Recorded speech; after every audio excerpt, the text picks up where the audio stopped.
The following is a special presentation of the World Baseball Classic. Yesterday in Puerto Rico, the Dominican Republic met the Netherlands and opened the World Baseball Classic. This was supposed to be a cakewalk. Far from it. This was a shocker. This was one of the biggest upsets in international baseball history. So now this star-studded Dominican team is faced with a simple scenario: win or leave Puerto Rico and face an embarrassing exit. To stay on the island, they must beat Panama, who also faces elimination. Last night, Panama saw Puerto Rico and got pudged by a future Hall of Famer. One team stays, one goes home. Next in the World Baseball Classic.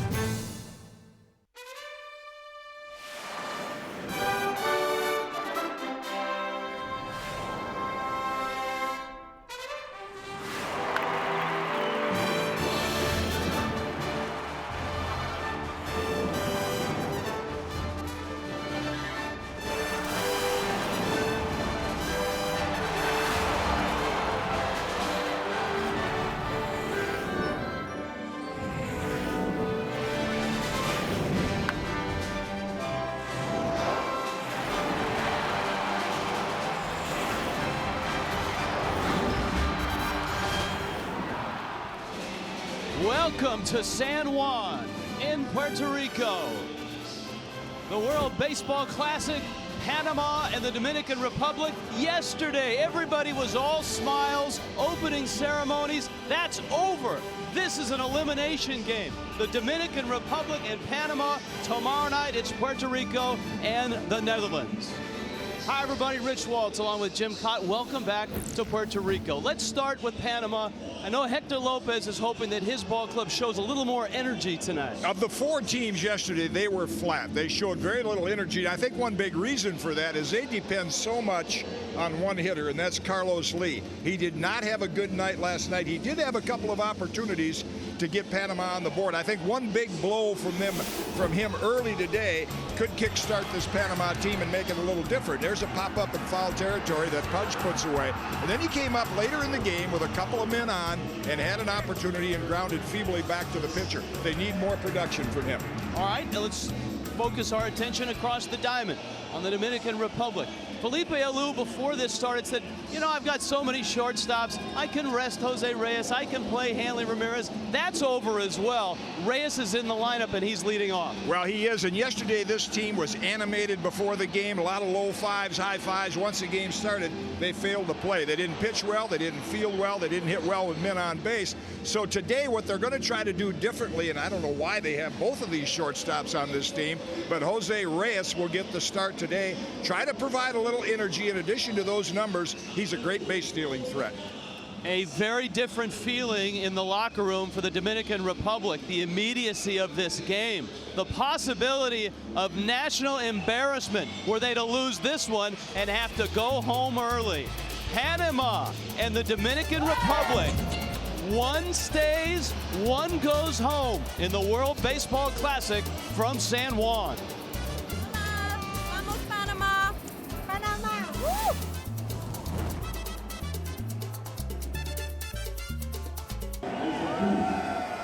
Welcome back, Iram Bithorn Stadium in San Juan, Puerto Rico. Let's get right to it. Here is Panama's lineup, exactly the same as yesterday. Luis Durango, a good leadoff man. Angel Chavez, Ruben Rivera, Carlos Lee in the cleanup spot, Julio Zuleta, Javier Castillo, Carlos Ruiz, the Philly, Concepcion Rodriguez, and Ruben Tejada, a young shortstop.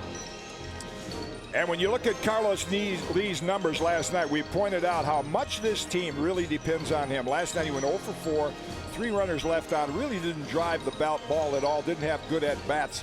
And as I said in the open, a big blow from him early could kind of energize this team and maybe try to turn it around for Hector Lopez. Big blow yesterday was the defense of the Dominican Republic. They were charged with 3 errors in yesterday's game. And one of them was by their shortstop, Hanley Ramirez. He is not in the game today, and Jose Reyes is there to hopefully give Felipe Alou a little better team in the field. They have a quality arm on the mound, that's for sure. Johnny Cueto, just 23, young pitcher for the Cincinnati Reds. That's what he did last year, 31 starts. You know, you have to be pretty good for your manager to send you out that often. His record was 9-14, but he showed some signs of brilliance, including his debut. Has that pitch we talked about yesterday that his pitching coach made famous, Mario Soto, the circle change. And he is cut of the same cloth as yesterday's starter, Edinson Volquez. They both grew up idolizing Pedro Martinez. The mannerisms, the delivery, the size, even the pitch selection, much like a young Pedro. Well, if he could pitch 3 innings like Pedro pitched yesterday, Felipe Alou would be very happy. That was one of the highlights, certainly. Here is Durango, a colorful leadoff man. He runs up and takes a strike. Eric Cooper working behind home plate. Durango did that yesterday, ran up and slapped the ball up the middle for a base hit. He also walked a couple times and had a stolen base. There he is running up again, and he smokes it into center field. That is fun to watch. Oh, he mentioned yesterday it's reminiscent of Felipe Alou's brother Matty. And what I'm surprised at is one of these at-bats, when a hitter does that, a pitcher's going to throw one inside and back him off the plate. But what beautiful execution. Runs up in the box, almost a swinging bunt. You pointed out yesterday, if he's out of the box, that would be an out, but he times it perfectly, gets a little running start, slaps it into center field. And Panama wasn't shy about sending him. He stole a base against Ivan Rodriguez in yesterday's ball game. It's Miguel Olivo behind the plate for the Dominican, and Angel Chavez is at the plate. A strike from Cueto. Well, the early innings of any game are important. First strike, first out, first run. But I think particularly today with Panama, if they can stay in this game early, Dominican Republic feels more and more pressure because they're a heavy favorite. Durango bluffs, and Cueto throws ball 1.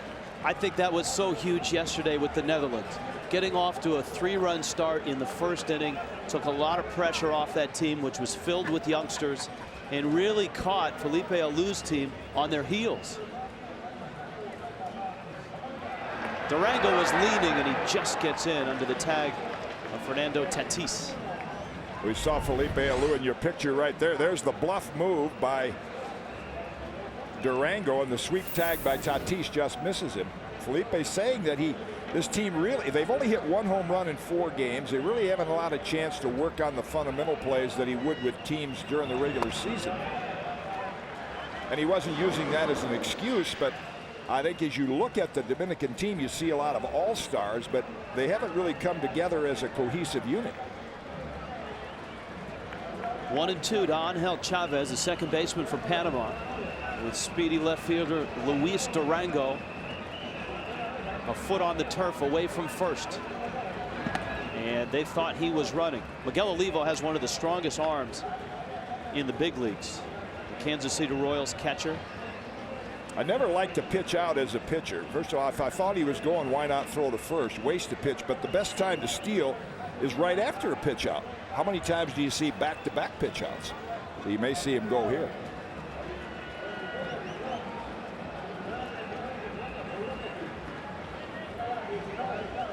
He's running, swing and a miss. Olivo's throw on the money. It's a double play. Cano applies the tag.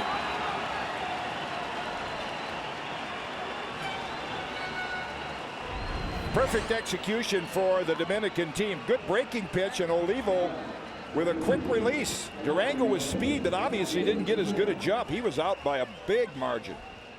Good pitch, good throw. Yesterday you talked about the time that it takes for the ball to go from the catcher to second base. Major league average is just about 2 seconds, maybe a little bit under that. Olivo routinely comes in under that at about 1.75.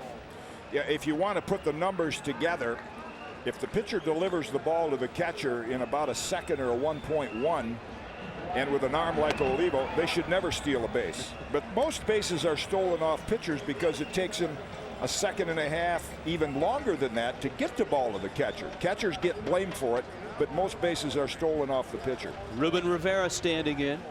The 1-1. And Rivera fouls it off. Rivera, of course, big league time.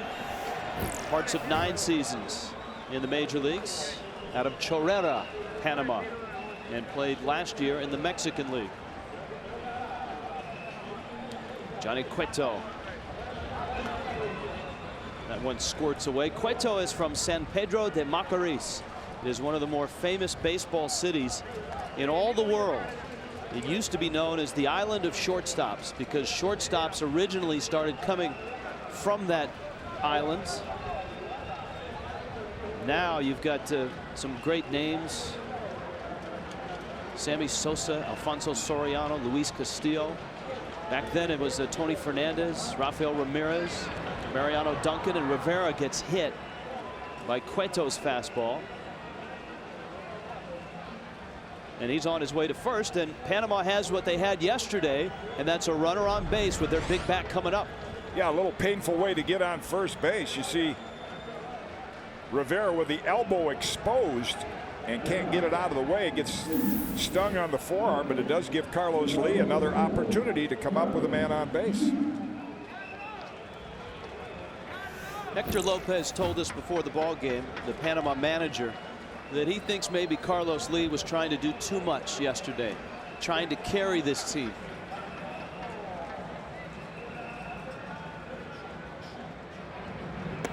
Breaking ball from Cueto,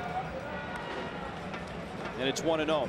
4:30 start. In addition to facing a tough pitcher, look at those shadows. A very, very difficult time for hitters with this 4:30 start here in San Juan.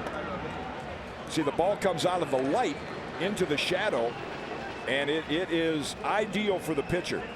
I remember some of those 6 o'clock games in the Midwest. You wanted to throw as many strikes with fastballs early as you could because they couldn't pick up the ball as well. Not that anyone can pick the ball up out of Cueto's hand in good light, and Carlos Lee just took a fastball down the middle, and that's a great sign that he didn't see that pitch. Kansas City was the park that when you started a 6:30 game there, boy, you wanted to run to the mound, throw as many strikes as you could, as fast as you could.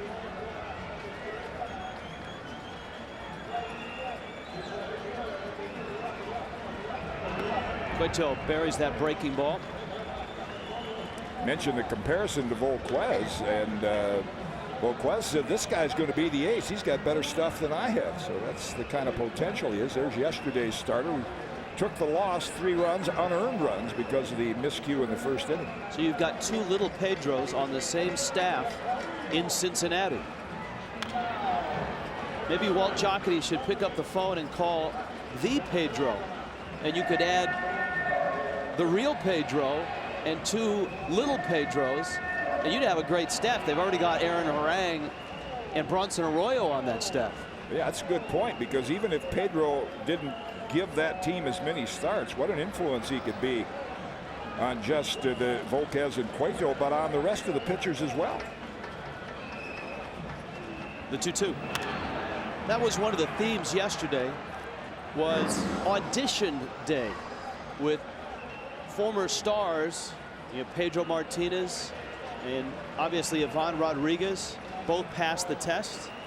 We saw Moises Salou make a pinch hitting appearance. He still is not sure if he wants to come back and play. And then Sidney Ponson for the Netherlands pitched pretty well. That fastball misses outside. Cueto thought he had a strikeout. Now there's the performances yesterday the guys Rich is talking about, and what great outings for Pudge Rodriguez and Pedro. I guess everyone was somewhat impressed with Sidney Ponson, who did walk 3 but kept the Netherlands team in the game, and they ended up winning the game. Well, Carlos Lee had an uncomfortable start to this at bat, but the count has gone full, and Rivera will be on the move from first. Cueto misses inside, and so he loses Lee, and a veteran first baseman Julio Zaleta comes up.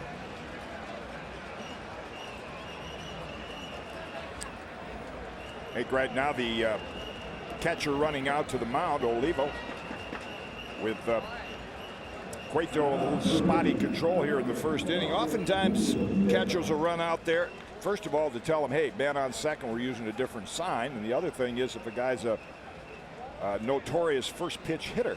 There's Mario Soto, the pitching coach of the Dominican team. And he, of course, is the master of that circle changeup. One thing that both Volquez and Cueto and Pedro, for that matter, all possess. Now Zuleta gets a look at a fastball coming out of the shadows. You mentioned yesterday this guy with a low average, but he's got some big time power. He just missed one yesterday. A little more difficult to hit the ball out to left field here. The ball seems to hang up, the wind blowing toward right, but he's got the power to drive it out anyway. Yeah, we focus often in the World Baseball Classic on Japanese stars and how they do in Japan and how that translates. Well, that's where Zuleta played in Japan last year. .216 average, but 93 RBIs.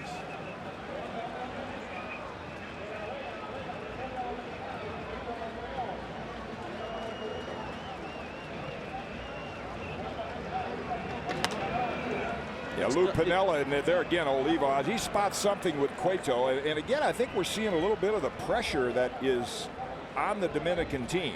Heavily favored with a lot of all-stars. And usually what a catcher can see, he'll go out there and say, you know, I don't know anything about pitching, but I can tell you this, you don't look right. Your shoulder's not tucked in, you're flying open. Those are things that a catcher can see. Felipe Alou told us as well. He said, hey, any pitcher I got could pitch in this ball game. We have to play this game like there is no tomorrow. Now he's hoping, obviously, that that's not the case. But Cueto being extended here in the first, and Zuleta sends it out of play. All the swings so far on fastballs, the hitters have been late.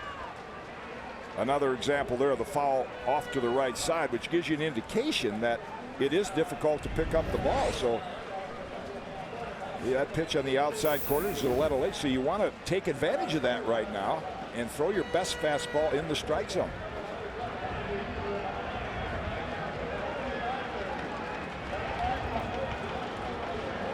Two pitch.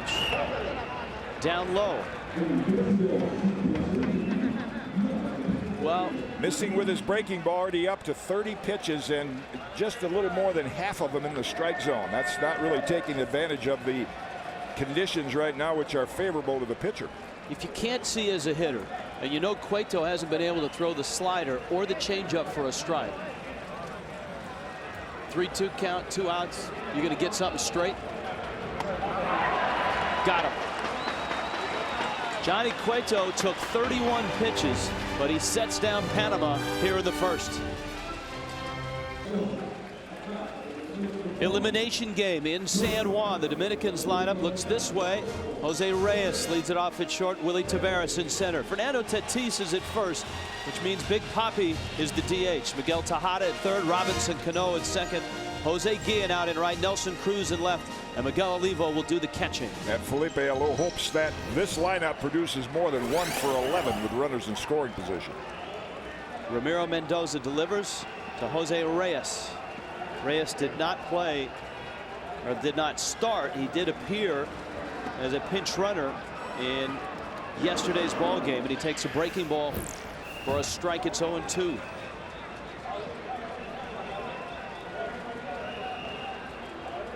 Reyes at 25. This will be his 7th year in the big leagues with the Mets. Now, you follow the Marlins every day, and I'm just kind of getting back into baseball. One thing that's, why do hitters and players want to wear that pocket flapping out of their back pocket? Is that some kind of a symbol that we ought to know about? I'm not sure that it's a salute to Jeffrey Leonard's one flap down, which is a little closer to your era. Yeah. Oh, yeah. The former San Francisco Giant. That was a home run trot where yes, he kept one arm sort of toward the ground. But Reyes drives that ball into right field. Wind blowing that way, and Rodriguez on the track makes the catch. I think it's just a style thing. Sometimes you pull your batting gloves out of the back pocket, it comes right out with it. I always, when I wore my uniform, I always wanted to say, would Hank Aaron and Mickey Mantle and Ted Williams approve of this? Willie Taveras. Well, let's talk about Ramiro Mendoza, because he's trying to get back into baseball, trying to get back to the big leagues. Willie Taveras was in leadoff spot yesterday. Mendoza, 7 years with the Yankees. And he misses inside.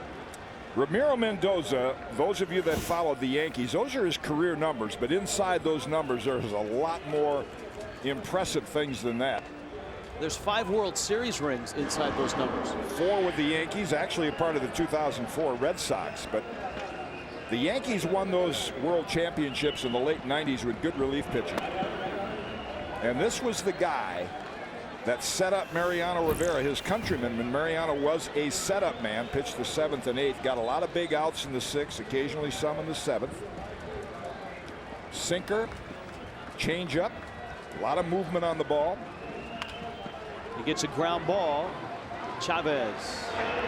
And that's what you can usually bank on with Ramirez. His nickname in Panama is El Brujo, which means the witch doctor, which means the ball just kind of darts all over the place. There's the defense behind him. Behind the witch doctor. And he's working with Carlos Ruiz, which is good news not only for Panama, but good news for Ruben Amaro, the general manager of the Philadelphia Phillies. Yeah, there was some question whether Ruiz would play today because he got a little stinger hitting the ground last night, catching a high pop-up, but he's back in there today. Fernando Tatis. Well, you talk about comeback stories. Tatis certainly is one of those. In the big leagues for a long time and then quit the game. He did not play in 2004 and 2005. He came back to his native Dominican Republic. Swings and misses. He and his wife very big in missionary work, and they wanted to build a church. And Fernando looked at the bank account and decided, I can't build the church unless I get back to the big leagues. Yeah. And you know what? He signed, went to AAA for a couple of seasons, and has been back in the big leagues. And the church in the Dominican opened this year. Wonderful.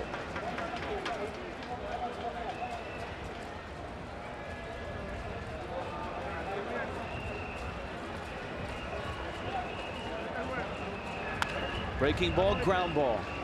And it's 1-2. Tatis is at first base. The decision that Felipe Alou has been wrestling with is, can I put David Ortiz at first base and then get both Jose Reyes and Hanley Ramirez bat in the lineup? And on both occasions, he has not. Big Papi's been the DH. Ramiro Mendoza introduces himself to the Dominican Republic with a 1-2-3 first. Johnny Cueto getting ready for the second inning. 31 pitches in the first. And again, a reminder, in the first round of the World Baseball Classic, starting pitchers have a pitch limit of 70. We saw Sidney Ponson get right to 70 yesterday. Cueto opens Javier Castillo's at bat with a strike.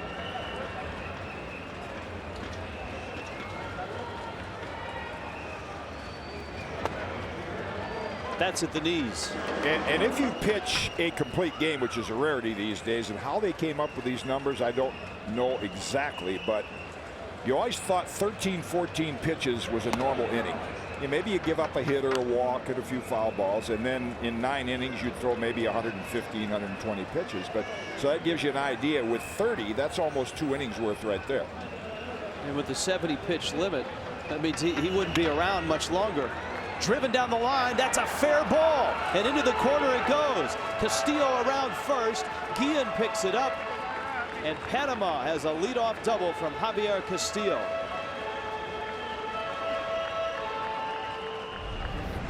Nice hitting. Look at the pitch. Breaking pitch, outside part of the plate. Take the outside pitch the other way.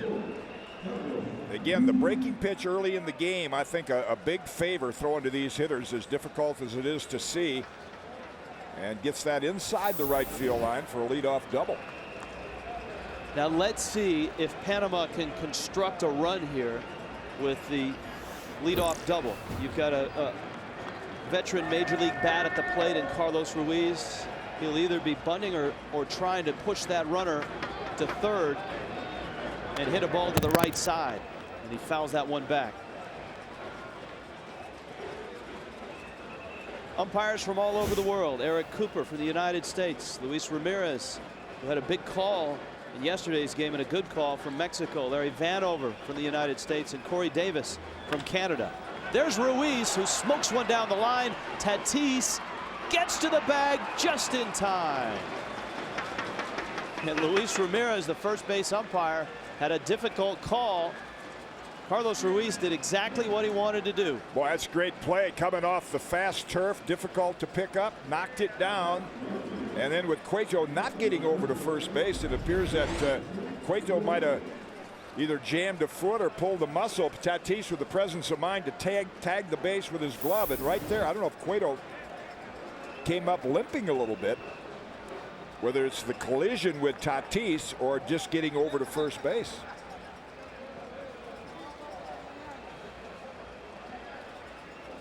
But Ruiz, as you pointed out, did his job. The object was hit the ball the other way, give yourself up, and put the runner on third base with one out.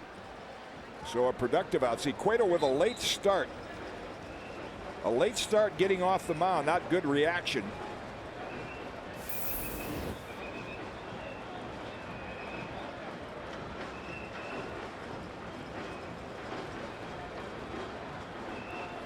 Cueto and Tatis is also not moving all that well.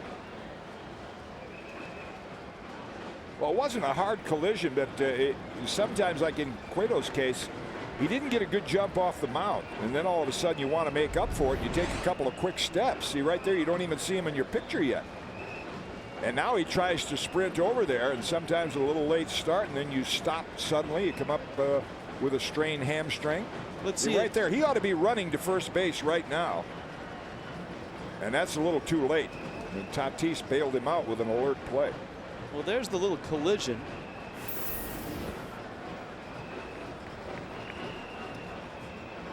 Cueto does not throw any warm-up. They may have been looking more at Tatis than Cueto, because he did not take any warm-up tosses at all. Rodriguez is up, runner at third. Do you think about squeezing here? Well, Felipe Alou certainly doesn't want to give up that first run, because most of the time early in the game, if you have confidence your team will score some runs, you play the infield back. But he's got the infield in. Ground ball towards short. That's going to hold the runner at third. Reyes fires to first in time to get Rodriguez.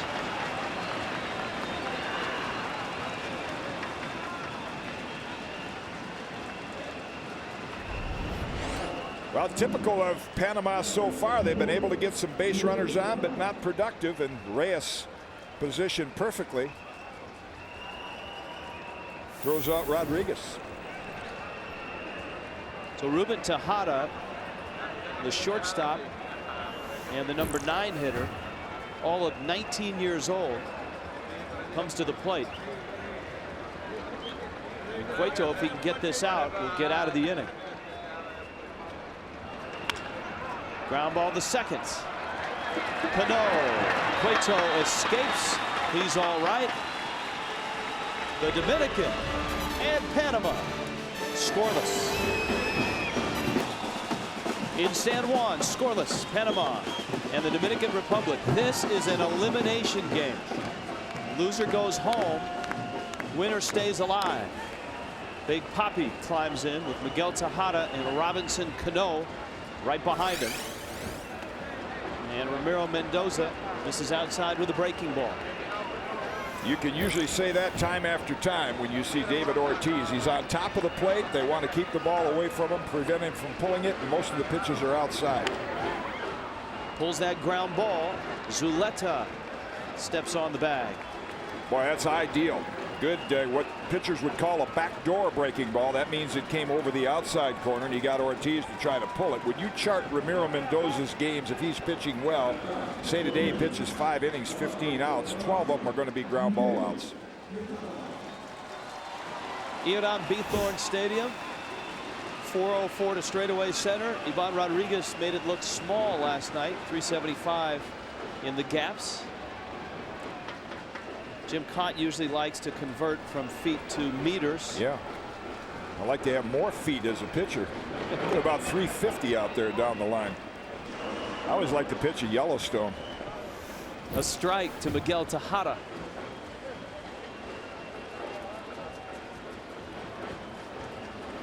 Tejada hit a line drive homer to right yesterday, and he missed outside.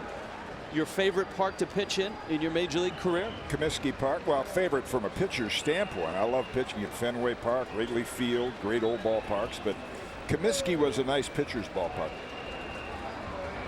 Comiskey Park, of course, the home of the Chicago White Sox, now U.S. Cellular Field, and it's a new, the Comiskey Park no longer there. I would ask you what your favorite park to hit in, but all of them. Anytime I got a chance to hit. Well, Tejada hit yesterday, and he hits a line smash, leaping catch by Chavez. Angel Chavez went up to rob Tejada of a base hit. Well timed. Wow. Timed it perfectly. That's a pretty good vertical jump and reach. Michael Jordan be proud of that. Here comes Robinson Cano. Miguel Tejada looks like he's locked in right now. He had good swings yesterday, and that was a smash off his bat.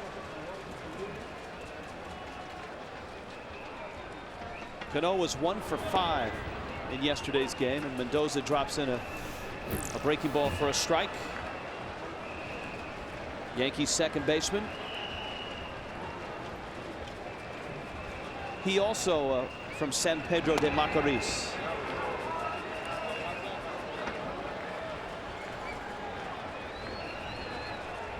So is Fernando Tatis. I guess per capita probably produced more big league players in any city in the world. Mendoza misses outside. We were talking about when you chart a start or a performance by Ramiro Mendoza, you have to go back 3, 4, 5 years to find those charts in a big league game. Got to wipe the dust off him. Shoulder surgery in the last couple of years. He's just been rehabbing. 35 years old. He was in Columbus in 2006, where he was 2-5 with an ERA just under 7.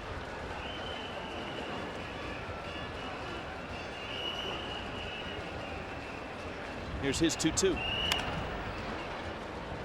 And that one is fouled off.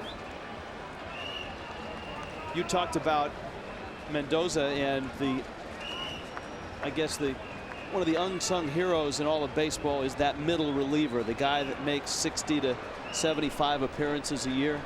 He did dabble in starting during his career. He did make some starts, but mainly was a middle guy. Yeah, statistics so deceiving, I think, in all sports, but the reliever gets the saves, he earns them. Short relievers will tell you, closers like Mariano Rivera will tell you, guys that get big outs in the 6th and 7th inning, they save the games. Look at yesterday with the Netherlands, Kortemans coming in and getting big outs, and Newman. They get the save, but you don't win without them. 3-2. There's a roller up the middle, and Ramiro Mendoza looks like vintage Ramiro Mendoza. Lots of ground balls and lots of outs. Johnny Cueto and the Dominican Republic right now scoreless. Panama top of the order. The entertaining Luis Durango is up again. Angel Chavez and Ruben Rivera to follow. Panama has had opportunities. Pair of base runners in the first, a leadoff double in the second, but Cueto has pitched out of trouble. Yeah, I think that pitch may have been by design right there. I was just thinking, those of you that are viewing this game, you've heard of the great Bob Gibson. Well, if he ran up on Gibby, he'd do it once, and that would be it. Because one of those fastballs inside at the knees or the letters is going to discourage you from running up in the batter's box, and Cueto's first pitch was at his ankles. Twice we've seen Durango run up in the box and slap a ball up the middle for a base hit. He did it in the first, and he did it yesterday. See, if a pitcher will say, hey, if it's not getting there fast enough, I'll put a little more on it. Whoa, he got him. That was. And Cueto puts Durango on. And it's one thing to buzz a guy, it's another thing to hit him and put a guy who can steal second on base. And Durango looked like he thought about going out to the mound if there was some intention there. But of course, that's the price you pay for running up in the box. You can't get out of the way of it. You're on the move, and caught him right above the knee.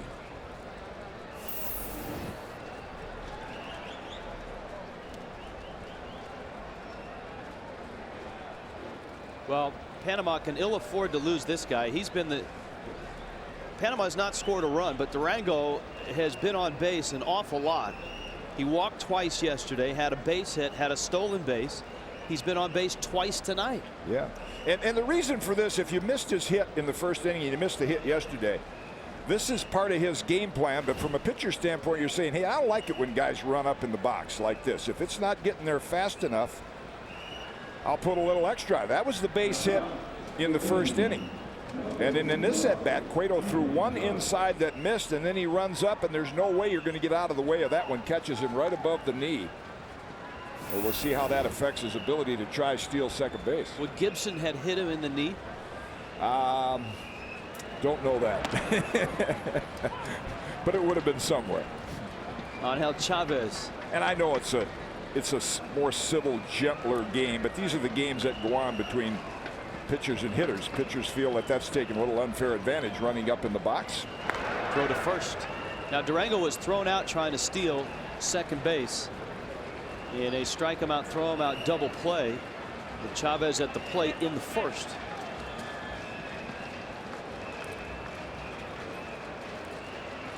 Cueto is quick to the plate. And Chavez sends it out to right. Guillen is there, and he makes the catch. So an out here in the third.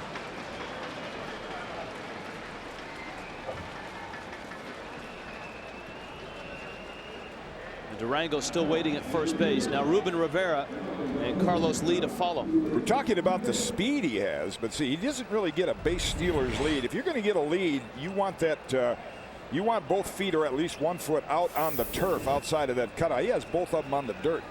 That's not a big enough lead, especially with an arm like Olivo.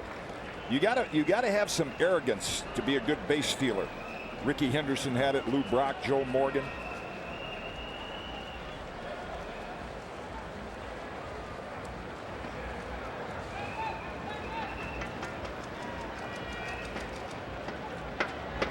You can see Cueto. It's not quite a slide step, but it's really close. He has an ultra quick delivery to the plate, which makes Miguel Olivo pretty happy. That really, as you pointed out earlier in the game, is of great benefit to a catcher.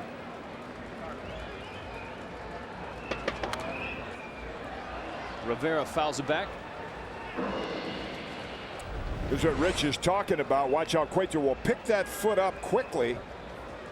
You'd like to be able to deliver the ball for, they call it movement to mitt. As soon as your hand gets out of the glove till it hits the catcher's mitt, if you can do that in about 1.1, 1.2 seconds, they're not going to steal many bases on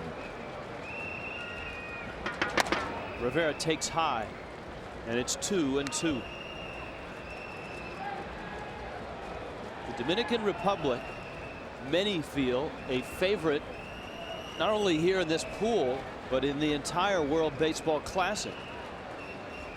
But they have played now 11 innings and have not had the lead. Down goes Rivera. Because yesterday, remember, the Netherlands jumped on him early. Good fastball, even though it was upstairs. Can't catch up with it. Still the best pitch in baseball. Less reaction time, particularly early in the game when hitters are still trying to get a read and a pattern on what the pitcher has today. Carlos Lee now, he was walked. Wow. He takes a big cut. The shadows are gone now. It's no longer a factor like it was in the first 2 innings, but they're still late on the fastball. You can see how they've moved out. Now the ball looks much clearer to the hitter than it did early in the game. Durango chased back. I don't think he'll be going anywhere. You don't want to leave the bat in Carlos Lee's hand. That might be what Tatis is telling him. Tatis being a veteran. Lee, obviously the big power bat in this lineup.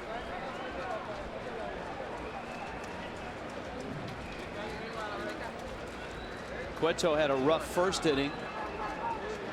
He threw 31 pitches in that first inning. He's at 52 pitches right now.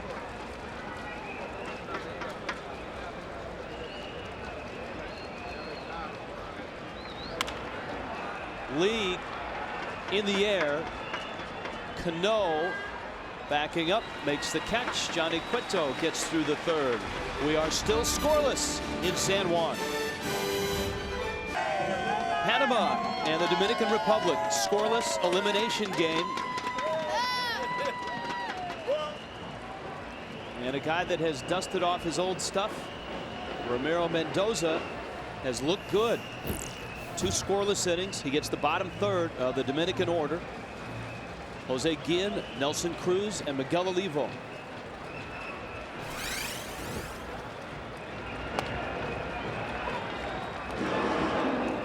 And Mendoza throws a strike to Guillen, who was 0 for 4 in yesterday's ball game.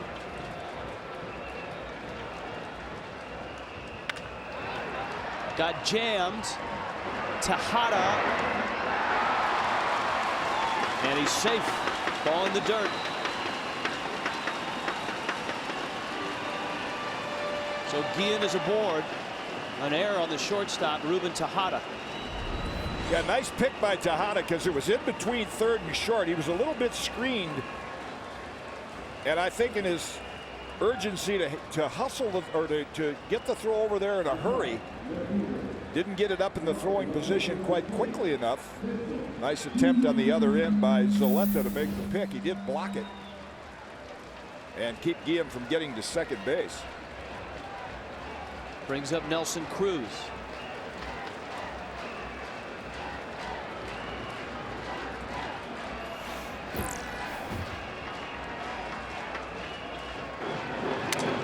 He breaks his bat and rolls it foul. Yeah, with good defense behind him, that's a couple extra pitches there. But Ramiro Mendoza's kind of guy to give you 6 innings with 70 pitches because he is a strike throwing machine. He doesn't walk a lot of people. He doesn't strike out a lot of hitters. Now he went to camp with Milwaukee but failed his physical. Probably because of the shoulder surgery that he's had. He's rehabbing that. That's what he's done in the postseason with the Yankees and the Red Sox. And check out the strikeout to walk ratio and the ERA of 2.5.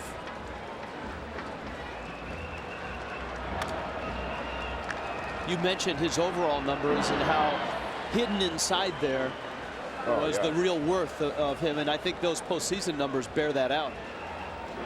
Didn't figure in a lot of decisions, but a lot of big outs. He's the kind of guy you could bring in with a couple of men on and trust the fact he's going to get a ground ball. He needs a ground ball here or a strikeout. He tries to pick at the corner and misses. Nelson Cruz out of Monte Cristi in the Dominican Republic.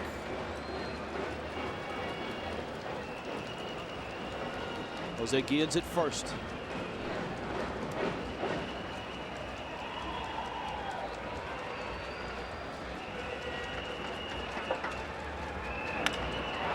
Into left.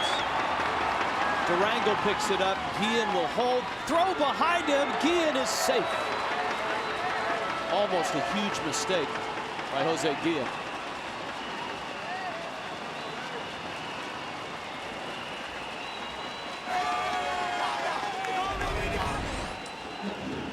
And here's what Rich is talking about. Guillen made a wide turn and almost too wide. And a strong throw just misses getting him. It's a good play by Durango.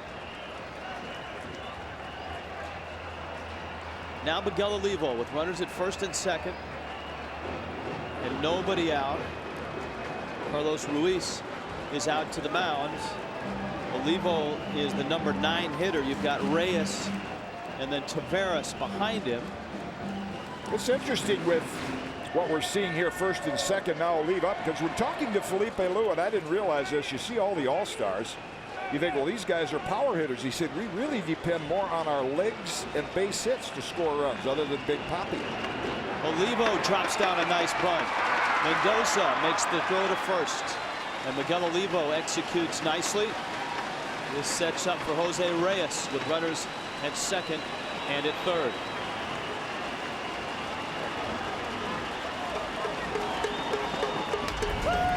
Nice execution by Olivo. Gets the bat out in front of the plate so he can butt it into fair territory. And Mendoza has but one play.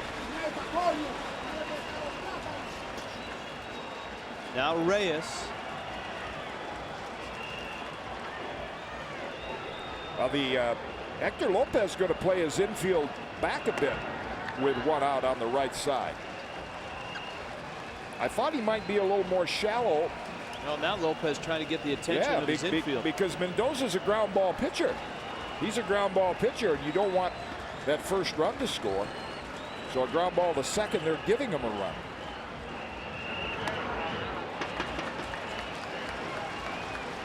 Every manager has a little different philosophy, and Hector's going to run to the mound right now. Some managers will say early in the game, I'll give up a run. If I can't trust my team to score two, I'm not going to win anyway. And then there are managers that say, I don't want to give up that first run. Hector Lopez has a place in baseball history. He's a great answer to a trivia question. Who was in that Yankee outfield with Mantle and Maris? It was Hector Lopez. I unfortunately had to, because Roger Maris was a left-hand hitter, and I had some success against Roger. Hector was the guy that would play in right field. Sometimes Elston Howard, before he caught, would be in left and Mickey in center. Well, the decision was let's walk Reyes and go after Taveras. Now, Taveras is very difficult to double up. He's one of the faster players in the major leagues.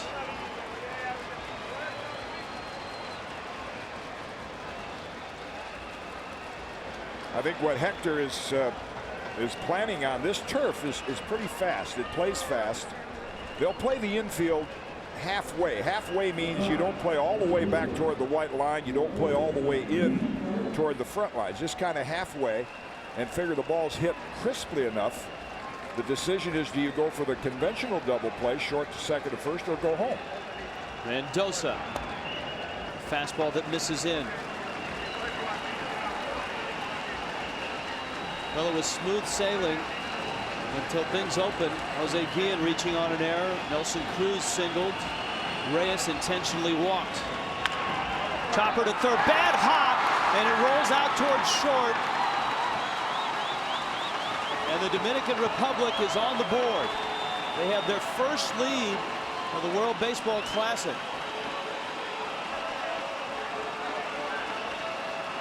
That one ate up Javier Castillo. Yeah, I don't know if they'll score that an error. That was a difficult play. Watch this last hop. It looked like it hit the seam where the turf meets the dirt, and it hopped up and caught him in the shoulder. What a difficult play right there. Because on this turf, most of the time the ball stays down. That one didn't. Now Mendoza is trying to get a ground ball from Fernando Tatis. Was charged with an error. That's a tough error. Oh, wow. You know, there are ground balls or plays that are made, say he could have made it or he should have made it. I can't say he should have made that one. That was difficult. You know, just the fact that he got a piece of it kept the bases loaded, because if the ball hops by him, 2-run score.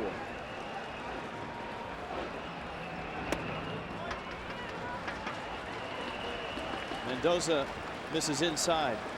This includes some of the games that the Dominican Republic played in spring training against big league clubs, getting ready for the World Baseball Classic.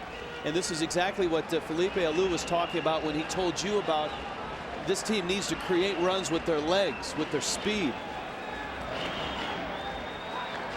1-1.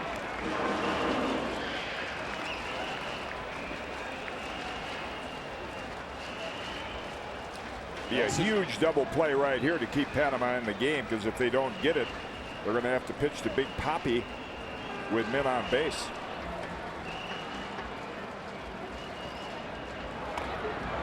Gets a strike with that high fastball.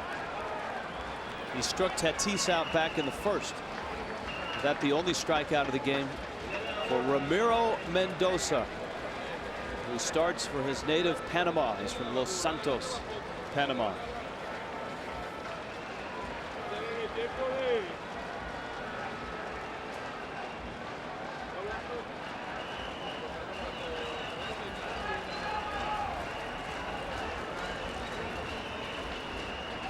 1-2.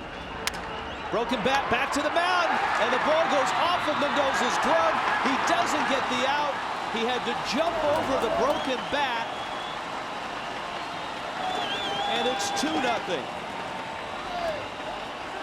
That is a routine double play ball if the end of the bat isn't coming at him. Even with that, it's an inning ender. Right back to Ramiro. Here's the shattered bat that Rich is talking about. And Mendoza jumps to avoid the bat and then can't concentrate on catching the ball. Gets a glove on it, makes a bad decision here. No chance to get the runner at home. He could have gotten it out at first. And a few physical errors, and there a mental error, making a bad decision, throwing to the wrong base, and gives the Dominican a couple of runs. And gives Big Papi an at-bat with the bags loaded, and he smokes one into right field. That's a base hit. That'll score Reyes. Taveras right behind him. Play at the plate. He is out at the plate. Ruiz holds on to the ball on a strong throw by Concepcion Rodriguez in right field. Nice play to prevent further damage, but again, this is a ball that should have been handled. This is an inning-ending double play right underneath the glove. And a nice, strong, accurate throw. They score one. Good play on the receiving end by Ruiz. Tough hop. He's got to catch it on the short hop, block the plate, and hang on to the ball. Great job of blocking the plate, making the catch, and the tag. And a nice throw. So it's a 3-0 ball game, and here is Tejada.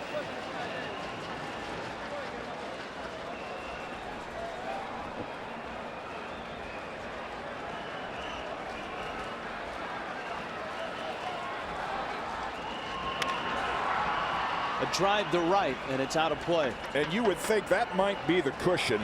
It's only 3 runs, but you mentioned the Dominican is yet to hold the lead. And they've gotten a few gifts this inning. So now they can take a deep breath. Pressure's not quite as great, and you might see the real Dominican hitters begin to come out here in the rest of this game. Bullpen working.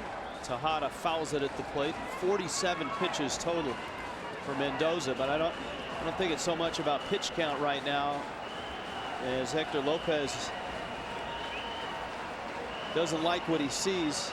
Mendoza, as Jim pointed out, has been able to make the pitches to get out of the inning. The bad hop at third, the broken bat back to the mound. Little pop-up. Zuleta makes the catch, but the Dominican Republic finally gets on the board, and they do it with 3 runs in the third. It's a 3-0 ball game. The Dominican Republic on top of Panama. For all the latest World Baseball Classic news, scores, stats, visit the official online shop of the World Baseball Classic, worldbaseballclassic.com. Jose Reyes, Fernando Tatis, a couple of Mets teaming up in an inning, a messy inning, which sees the Dominican Republic score 3 runs. And here is Julio Zuleta. Zuleta, followed by Javier Castillo and Carlos Ruiz, against Johnny Cueto, who opened the inning with 53 pitches, which means the Dominican Republic needs to have somebody ready if he gets close to that 70 pitch count. Yeah, somebody's stretching out there, but nobody's throwing. I'm surprised. I mean, he could get up to that 70 pitch count in a hurry. It looks like Julian Taveras is stretching his arm, but nobody has begun to throw yet. And Juan Cruz.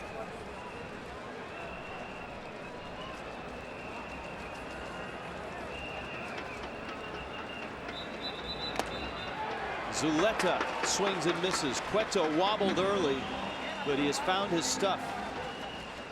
And he strikes out Zuleta for the first out in the 4th in the World Baseball Classic. Just to bring you up to speed, Jim and I were here yesterday for one of the biggest upsets in international baseball history. The Netherlands beating this Dominican team. 3 home runs by the United States to beat Canada. Japan, the champion in 2006. Pudge had the big night last night. That was quite a scene to watch Ivan Rodriguez in this ballpark filled with his countrymen watching him not only beat Panama, but also make a statement to everybody in the baseball world that he's not done yet. Yeah, it was a real feel-good night for Pudge and for the Puerto Rican fans and for Jose Oquendo and his entire team. That ball's hit to right field and hit pretty well. Guillen goes back, reaches up, and makes the catch. And in the first game, you talk about the shocking international upset. Just to put that in perspective for those of you that wonder why, and this is not disrespectful of the Netherlands team, but when you look at their experience, they're basically a double-A team, a minor league team. Very little big league experience, and yet they beat a team of a lot of all-stars, and that was the shocking part of it. I mean, they executed, they pitched well, they played well in the fields. They certainly deserved to win. It wasn't a lucky win, but it was a shocking win. And they get a shot at another team filled with all-stars tomorrow night when the Netherlands takes on Puerto Rico. So they probably won't be intimidated by the fact that Puerto Rico's got a bunch of Major League All-Stars as well. Carlos Ruiz pops it foul. Back behind the plate, Olivo is there. And Johnny Cueto sails through the fourth. The Dominican on top, 3-0.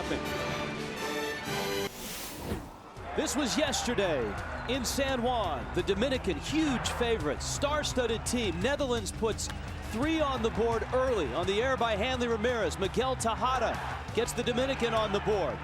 Kenley Jansen throws out Willie Tavares at third in the 9th. And then it's over. Leon Boyd with a strikeout. And that was a shocker. An international incident was the headline on MLB.com talking about that ball game.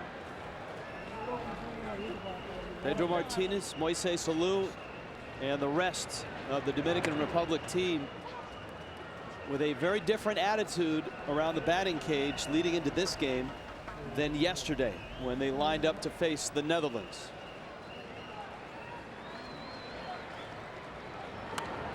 I think what we saw in that highlight package, and that's what makes the game of baseball unique, makes it a great game.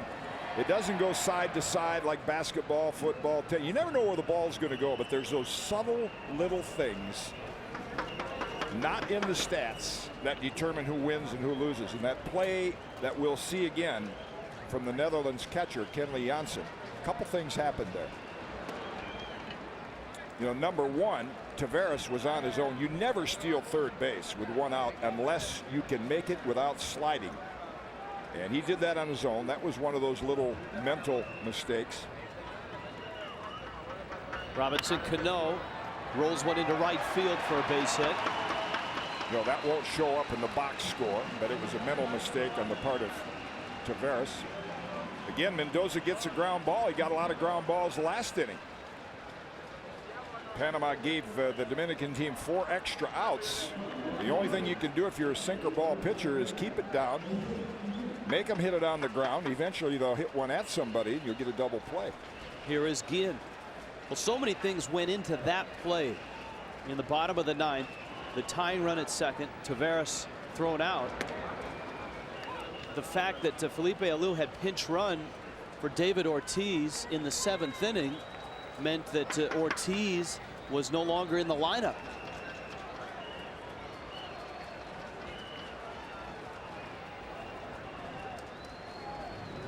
Mendoza steps off. It was Jose Bautista who was at the plate. Little pop-up. Carlos Ruiz now makes the play. Here's a couple things, Rich, to look for. The hitter does the Netherlands a favor. This is some kind of throw, but watch what. There's the block. There's the block by Jansen. That saves a run. And then right there, the hitter ducks out of the way. See, you don't have to duck out of the way. You can stand in the box, stand your ground. That was Hanley Ramirez. And he obviously gave Jansen a much better shot at making that throw. And again, the throw won't show up in the box score, but those are a few little things that determine who wins and who loses.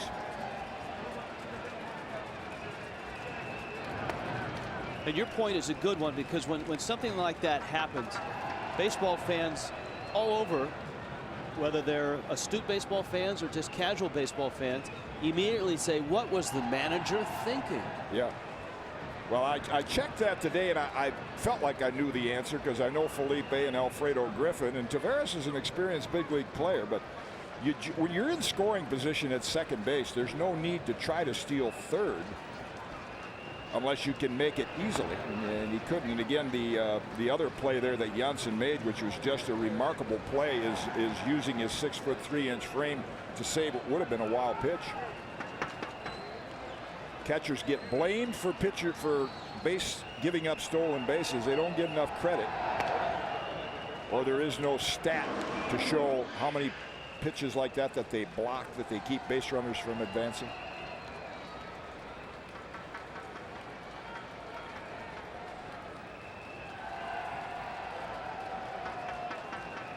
Nelson Cruz at the plate, Robinson Cano at first.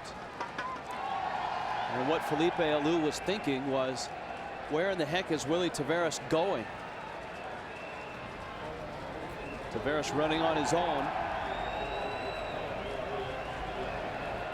There was the press conference and the meeting with both the Spanish-speaking press and the English-speaking press before this ball game with Felipe Alou was a fascinating one, because there were a lot of questions about national pride and embarrassment in the loss.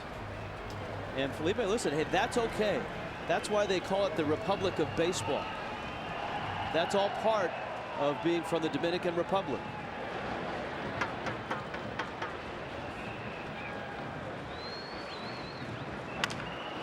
Slow chopper. Tejada, the shortstop, gets the out. Nelson Cruz is out. Here comes Miguel Olivo. One of the other questions Alou got before the ball game was, do you feel like you're handicapped because you don't have a full complement of great Dominican players? And Felipe looked up and said, I managed in Montreal for 11 years. There were many times I didn't have a full complement of players. And then he said, we have enough all-stars. What we need are these all-stars to play together. Olivo, left field, and deep, and way out of here. Miguel Olivo.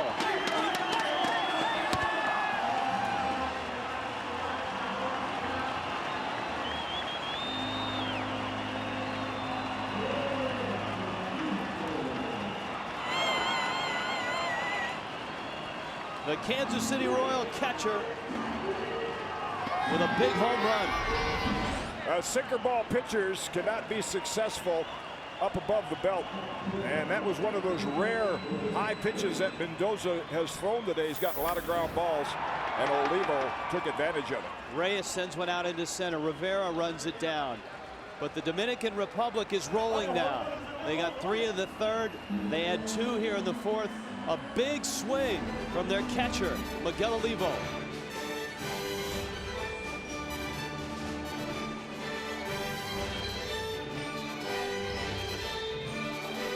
But a 5-0 lead. Miguel Olivo with a 2-run homer. And Felipe Alou has his starter, Johnny Cueto, come out to start the inning. And that's pitch number 64. For Cueto.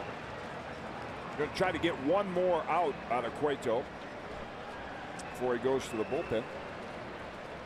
Concepcion Rodriguez is up.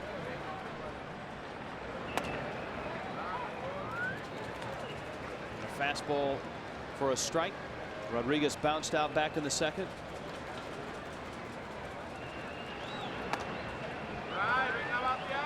Actually, the way Cueto has settled in and thrown more strikes, if that dugout pitch counter is accurate, might get a couple outs out of him. See, it'd be fun if you were a pitcher, if you knew where the button was. You just go over there and you dial it down a little bit. Just like the odometer in a car? Right. You say, nah, I only got 45. I can go a couple more innings.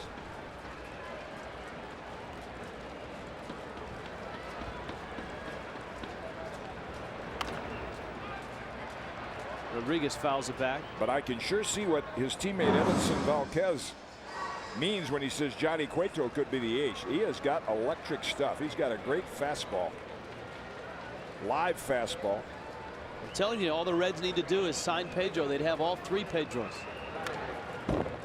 Volquez, Cueto, and Pedro.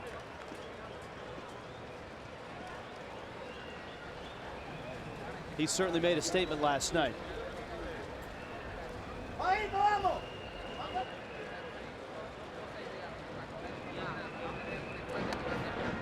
You know, there's something at stake for Pedro here. He needs this ball club to advance to Miami so he gets a chance to keep pitching and keep showcasing.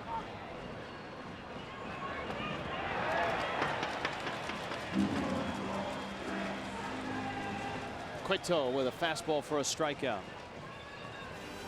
Coming up after our game, the World Baseball Classic continues. Team USA and Venezuela from Toronto begins at 8 Eastern. Check your local listings for the games and times in your region. The World Baseball Classic. Baseball spoken here.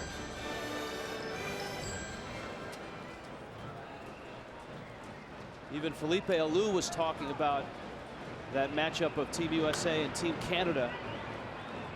He said that was a big league game with a big league atmosphere up in Toronto. Well, I've talked about the powerful Dominican team with all the All-Stars, but you go up and down that Team USA this year. As we said, they were a bit embarrassed in 2006. Reyes. Whoa, just in time to get a speedy Ruben Tejada. I think there are a few more players committed to play in this one, and they're also more ready to play. You look at David Wright and Jeter, and they got Roy Oswalt pitching today. They had Jake Peavy yesterday. I mean, certainly the cream of the crop, Sabathia, Cliff Lee. There's Pool C standings with Venezuela and the United States. Canada is still capable. They have enough major league talent that they could come back through the loser side and try to advance as well.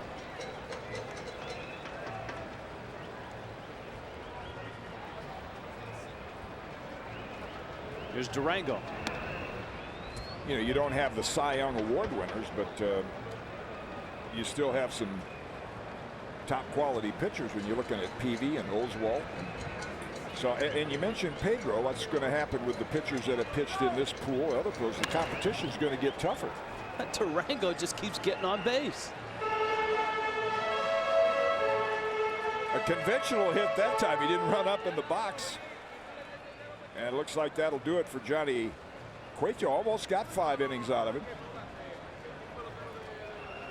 Felipe Alou on his way out to the mound. Julian Tavares is on his way into the ball game, and Cueto, a 23-year-old out of San Pedro de Macorís, makes his World Baseball Classic debut, and so far he gives 4 2/3 innings of shutout ball.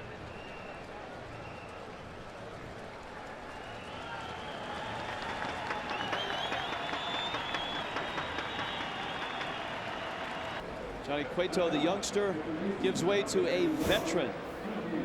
There's Julian Tavares' resume. Last year with Boston, Milwaukee, and Atlanta in 43 games. Strikeout an inning, still has the life in the arm. 16 years in the big leagues with 10 different teams. Came up with the Cleveland Indians back in the early 90s. Durango's at first, and Tavares misses with his first pitch.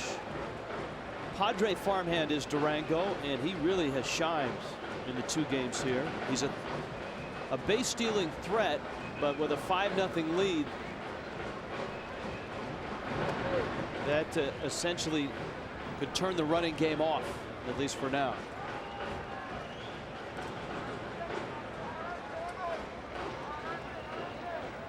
Chavez, the second baseman, 0 for 2. The Panamanians have had their opportunities. Little looper in the left field. That's going to fall for a base hit. Nelson Cruz up with it. Durango stops at second. Couple of hits here with 2 outs in the 5th. World Baseball Classic rules, 70 pitches for the starter. We just saw that with the Cueto. 10-run mercy rule, 15-run mercy rule if you get to 5 innings or 7 innings with the 10-run. The Major League replay rule is in effect, and if the game is tied and it gets to the 13th inning, the special extra innings rule, which we saw with the Olympics, this past Olympics, where each team will start with runners at first and second, keep their batting order intact, and start the inning that way.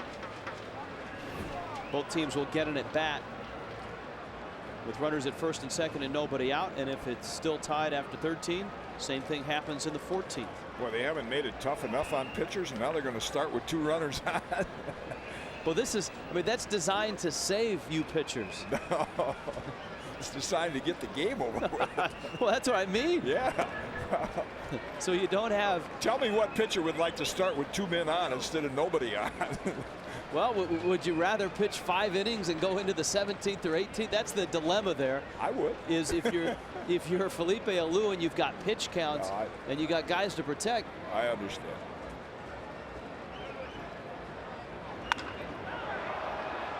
It's an interesting, having watched the Olympics and seen it happen a couple of times.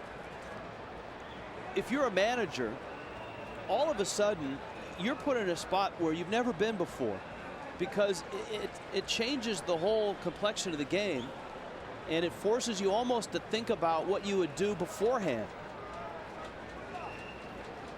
Because you start right where the batting order is. Whoever made the last out ends up on base, and the guy before him in the order is on base as well, and the guy who is supposed to be up is up. Speaking of a guy up with a 5-0 lead, suddenly with a couple of base runners, and we talked in the open about Panama needing some production out of Carlos Lee. This is their one chance to get back in this ball game right here in the 5th inning. They got Rivera at the plate with 2 men on and Carlos Lee waiting on deck. A couple of big swings could get them back in it.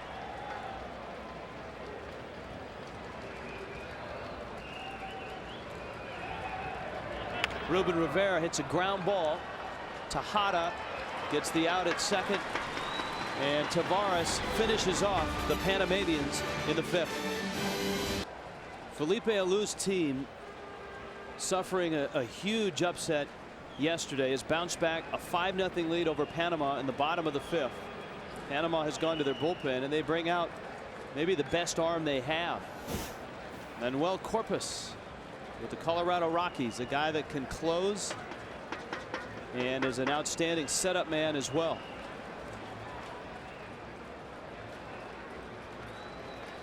You'll get Willie Tavares, Fernando Tatis, and David Ortiz. This game of specialization, Rich, there are new terms that seem to become, especially with a worldwide audience, that setup man is a relatively new term. And when you say setup man and closer, you said Manuel Corpus is capable of starting with that live arm, but the setup man is the guy that is used in the 7th and 8th inning to set it up if his team is winning for the closer. And the closer is the guy that gets to pitch the 9th and hopefully for his team wrap it up. Baseball was headed in that direction. Major League Baseball was in the, I guess, in the 70s, so to speak. A lot of people point towards Tony La Russa and Dave Duncan as the guys that really, with Dennis Eckersley and Rick Honeycutt, brought specialization into a different level. Actually, you could go back to the mid-70s with Sparky Anderson and the Cincinnati Reds with Clay Carroll and Will McInerney and Raleigh Eastwick piecing together the end of the game. And I would agree, Tony La Russa. I mentioned Ramiro Mendoza today. It was so valuable to the Yankees when they made their run. The Oakland Athletics back in the early, well, I think it was the early 70s, maybe even a little later than that. Back before Tony La Russa got there, had a quartet of relief pitchers like Darryl Knowles and pitchers. Raleigh Fingers was the closer. Raleigh Fingers, and then along came Nelson and Gene Nelson and Burns and Dennis Eckersley. And 4-man sort of a quartet of good relief pitchers. Tavares reaches out, pokes it out into center field. Well, the Dominican Republic beaten yesterday, finally got on the board. It wasn't pretty, but a 3-run rally happened in the third. Well, Mendoza got his ground balls. There's one out they gave away. This was a tough one. That was a tough hop, but that's another ground ball. And then this could have been a double play. 2 more outs. And now the Dominican has 4 chances. So this was changed to a hit, but it was a ball that could have been and should have been turned into an inning-ending double play. They made a nice play at the plate, but they gave the Dominican too many opportunities in that inning. And as a result, they're now up by 5. Fernando Tatis.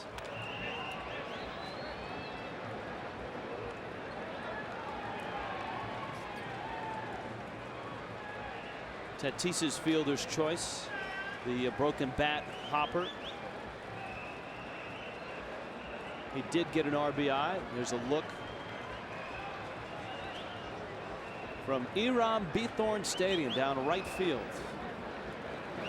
This ballpark was built in 1962. About 20 years after Iram Bithorn was the first Puerto Rican major leaguer. They changed to the field turf in 2004. This stadium has hosted Major League Baseball. The Blue Jays and the Rangers opened here in 2001.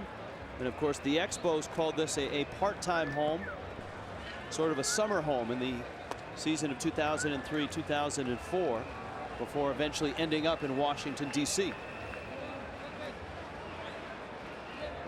I did not know until I got here and asked that they have had some very famous boxing matches in this stadium.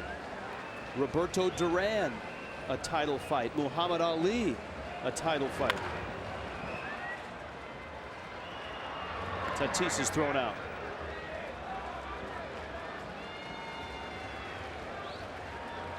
I guess like the most famous place in sports, Yankee Stadium, that had boxing matches, football games, a lot of different things besides just baseball games.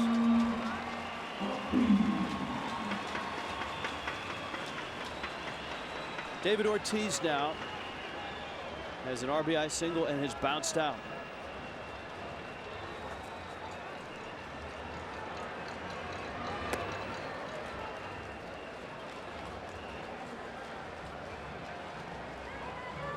Ortiz is out of Santo Domingo here in the Dominican Republic.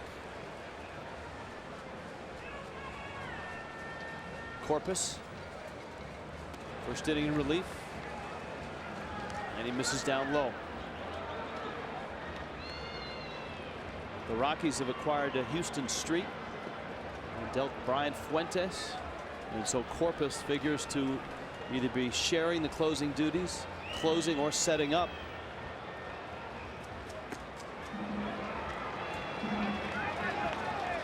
For a Rockies team that tries to bounce back, 2 years removed from a World Series appearance.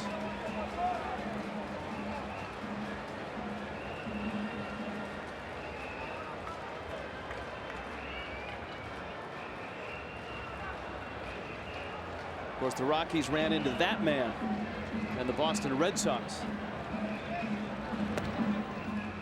Boy, you'd take a cut and pay to hit behind David Ortiz. I mean, how many chances you get to knock in runs? I mean, even in a 5-0 game, they just do not want to throw him a strike.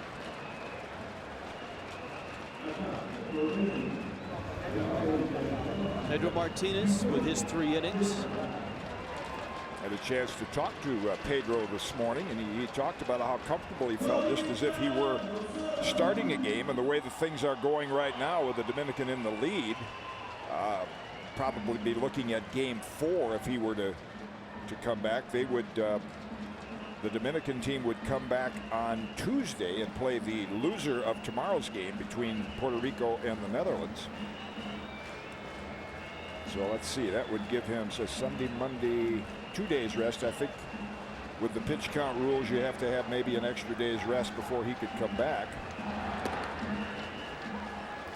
Where do you think Pedro will end up? I have no idea.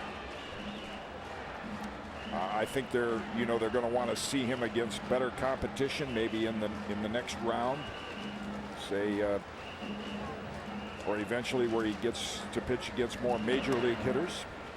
No disrespect to the Netherlands hitters, but you know, he faced some inexperienced hitters yesterday, but just the life in the arm and the way the location of the pitches and everything kind of gave you an indication that he can do what he did for 17 seasons. Remarkable winning percentage, over 3,000 strikeouts. By today's standards, unbelievable earned run average. Tejada pulls it foul. Here's what a lot of the scouts were looking for and what they saw yesterday. I say by today's standards, this is what we saw from Pedro. A breaking ball there. The Dominican team turns a double play. Had good life on the fastball. And had the Pedro changeup as well working for him. But nowadays an ERA in the mid-3s up in the high 3s is respectable. And for 17 seasons to have it down there where he has it is remarkable. Tejada golfs that one foul.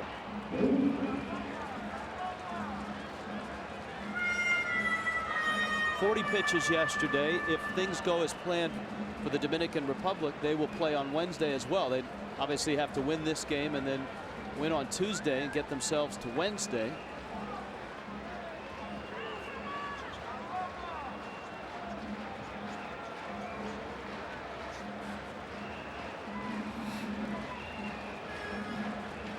Ortiz at first with 2 outs.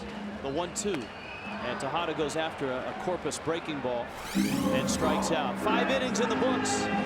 The Dominican Republic on top of Panama. 5-0. Today in the World Baseball Classic, Cuba is in the win column. They beat South Africa, Australia, and Mexico getting ready to go. Here we've got Panama and the Dominican Republic. The Dominican is on top. United States, Venezuela. We'll show you that one immediately following this one. Great pitching matchup there. Roy Oswalt going for the United States, and the youngster for Venezuela, Armando Galarraga, who had a tremendous year last year for the Detroit Tigers. That's coming up from the Rogers Center up in Toronto. Here we've got Julian Tavares pitching for the Dominican Republic, and El Caballo gets into one. Left center field, and at the warning track, Nelson Cruz runs it down. And El Caballo says, how come that didn't go out? Yeah, he broke it down. He was in his home run trot. Felipe Alou was talking about that before the game. How the ball just isn't carrying to left field. You can tell when a power hitter hits one, they know by the sound of the bat, and they break into that home run trot. And as soon as Carlos hits that, yeah, right there, he's going to break it down. Yeah, that's gone. Nope. He's just trotting right there, and that ball was caught on the warning track. How'd that happen, he said. Julio Zuleta. And in reference to Pedro Martinez, yes, he could come back on Tuesday through 40 pitches, so he just needs a couple days rest and he can come back again.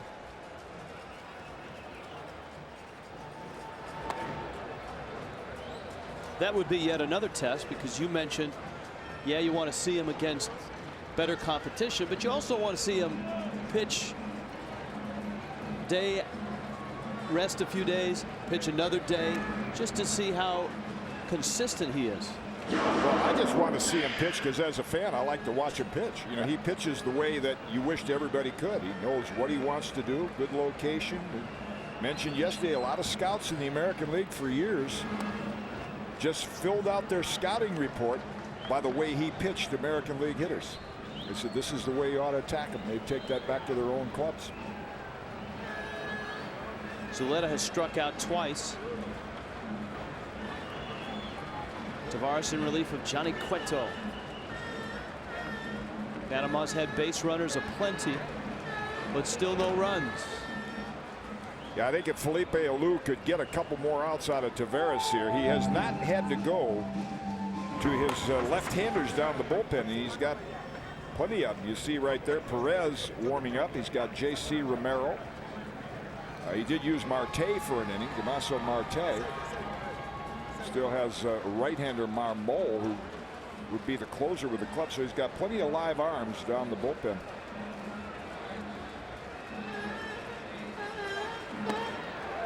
And Tavares finishes off Zuleta.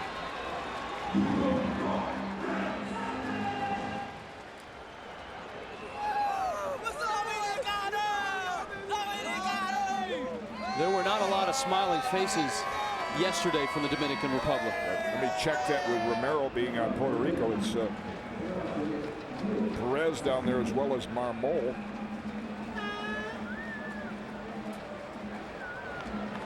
Javier Castillo. He fouls it back.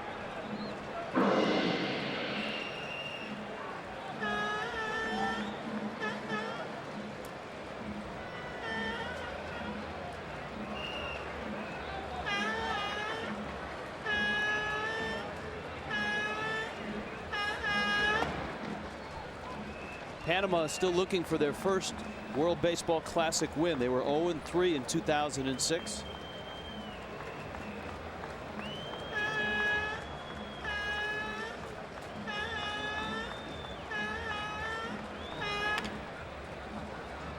Chopper down third. Tejada looking comfortable at third base in a 1-2-3 sixth for Tavares. Ninth falling here in San Juan. This copyrighted telecast is presented by the authority of the World Baseball Classic Incorporated. It may not be reproduced or retransmitted in any form, and the accounts and descriptions of this game may not be disseminated without express written consent. Rich Waltz along with Jim Cott in San Juan, Puerto Rico, where we have seen the Dominican Republic finally get a lead. They did it with 3 runs in the third. They added 2 in the fourth. Robinson Cano leading it off against Manuel Corpus. Hector Lopez will go back to Tampa, Florida, the spring home of the New York Yankees, if Panama does not come back and win this game. Hector Lopez, for 17 years, minor league hitting instructor for the New York Yankees. Diving stop by Castillo on his knees. He throws across and gets Cano. What a great play. I mean, it shows you what a good third baseman he is. That vicious hop he had to take earlier in the game was degree of difficulty was a little high, as was this one. Cano with a nice at bat spanks it the other way. Castillo knocks it down, then from his knees makes a strong, accurate throw. Yeah, Hector Lopez has been able to see great young hitters. Another look at the defensive gem like Derek Jeter, Alfonso Soriano, and Robinson Cano, all under his tutelage as they came up through the Yankee organization. Here is Guillen. As we talked about, he's been part of the Yankee family for some time, stretching all the way back into the 60s.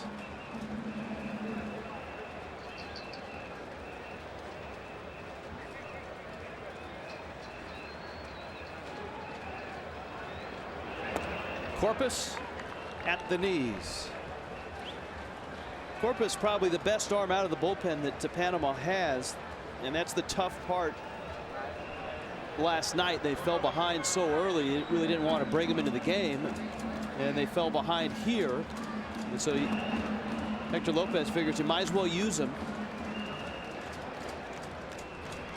Keep it as close as he can. Hector came up with the Philadelphia Athletics, teammate of a Puerto Rican native that played first base, actually a teammate of mine at one time, Vic Power. Victor Pilo was his real name.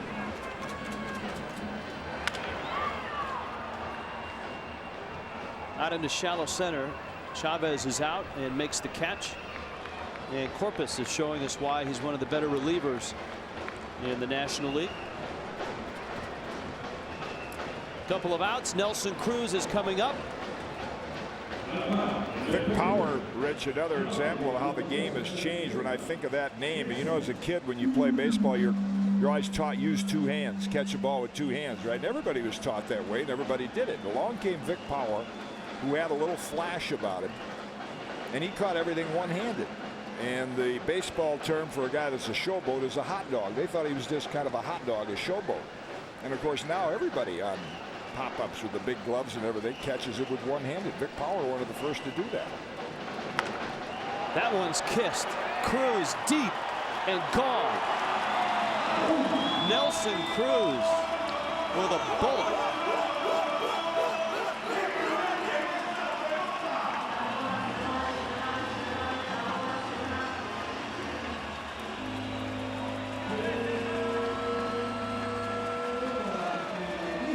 And the Dominican has their second home run.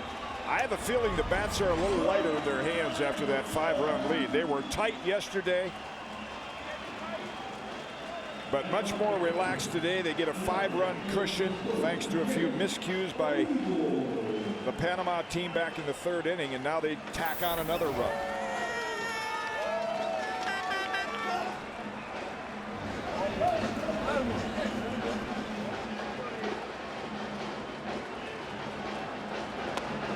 And the home runs have not come from the big names. Miguel Olivo hit a 2-run shot in the 4th. Nelson Cruz homering here in the 6th.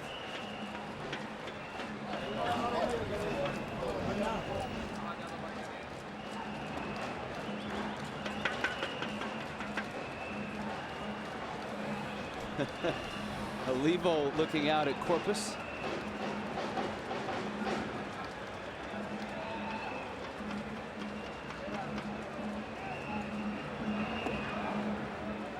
Corpus has that good breaking ball, and it counts 1-2.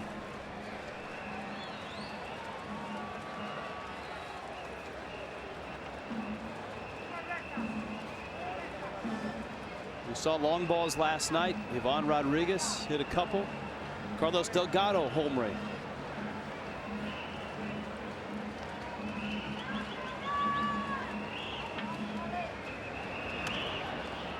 And Olivo goes after a fastball. But the Dominican Republic on the board again. Nelson Cruz with a solo shot, and it is 6-0.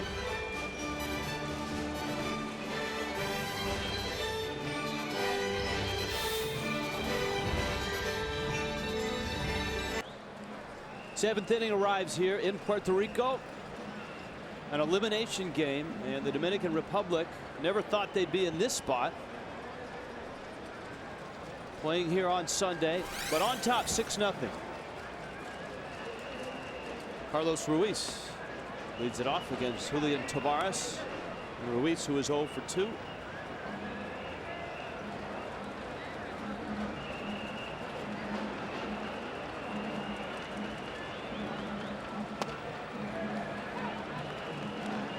And he takes a strike.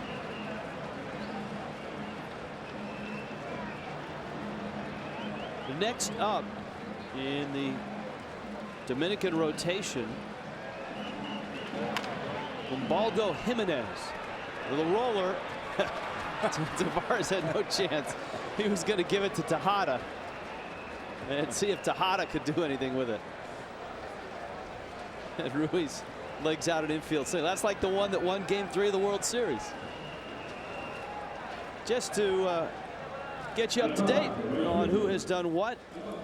For Panama, their leadoff hitter Luis Durango has had a very impressive 2 days. 2 for 2, aboard 3 times, but no big hits. Carlos Lee's 0 for 2. Well, they have as many hits as the Dominican team. It's some of the miscues in the field. Tavares done. And Rafael Perez, power arm, the Cleveland organization, will come in. And while Perez comes in and Tavares steps out, we will as well. Top of the 7th, nobody out. Panama on top, or up, with the Dominican Republic on top, and Rafael Perez on the mound. Concepcion Rodriguez at the plate, and he fouls the pitch off. And there's a look at the power arm that Jim talked about. Yeah, with the Indians last year, check the strikeouts out. 86 and 76 innings, 4 and 4. With a respectable earned run average, very durable, 73 games. You can see by the innings pitched, he comes in for about an inning a game. Very effective against left-hand hitters. We talked about the new terminology over the years in baseball of a setup man and a closer, and now they have another stat called a hold. So if you come in this particular case and your team is leading and you get the opposition out, That's called a hold. You've helped your team hold the lead. He had 25 of those last year. Back to the mound. Perez, and out there, and Reyes with the bad feed had no chance to get the double play. In this one, a messy third inning put the Dominican Republic on the board, and then, Jim, they went long ball. Yeah, they loosened up a little after they got that lead. We're beginning to see the real Dominican lineup right now. Nelson Cruz adds a solo home run.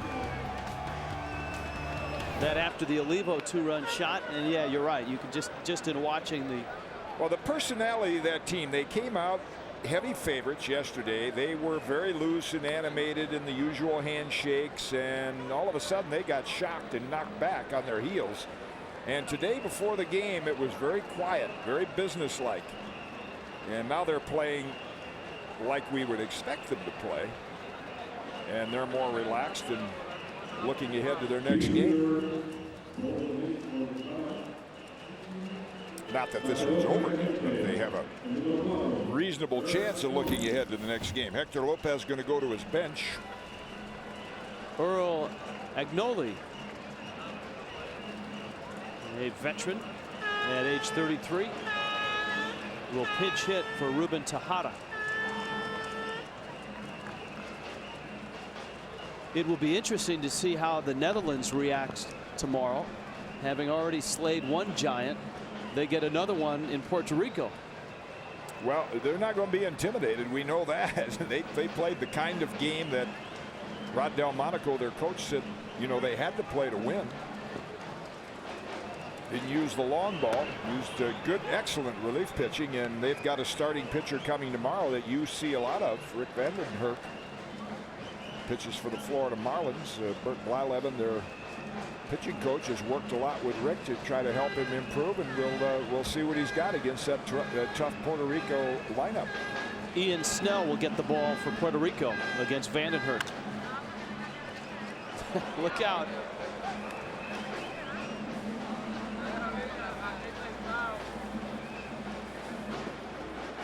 That's not quite like the bald dudes in San Francisco. If you've never seen a game from San Francisco at the beautiful ballpark that the Giants have by the bay, they have senior citizens that get to serve as ball dudes. Wow. That's what they call them. I could be one of those. Yes, you could. They do give the ball dudes gloves, though. Yeah. Look out. This guy needed one. It's a gate save and a beauty.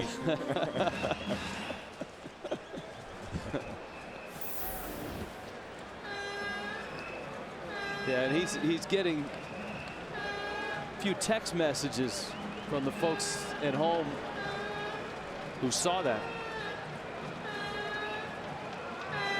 Agnoli swings and misses. Perez was in full celebration mode. He hopped off the mound, was headed towards the dugout, and then realized there were only 2 outs. Nothing new for him, getting a strikeout. Good sharp slider. He's always among the league leaders for relievers in strikeouts in his entire career, more than a strikeout in inning. Good sharp slider. There he goes. Hey, we get to see Durango again, and now he'll flip around, the switch hitter against the lefty.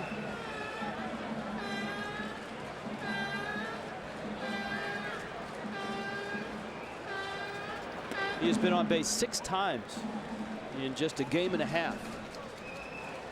Panama yet to score a run. And yet, when you see Durango 2 for 2, got on base yesterday, they've had the base runners, but not able to hit with men in scoring position.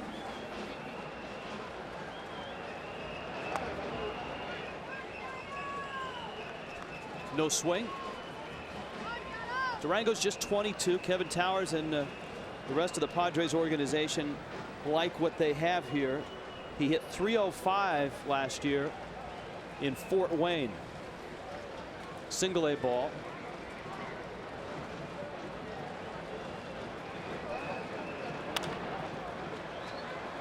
And in the minor leagues, there are steps each way up. Now, there are usually 2 levels of single A ball. You start at short A rookie ball, and that's where he started in the Northwest League up in the Northwest, and he was the MVP of the Northwest League.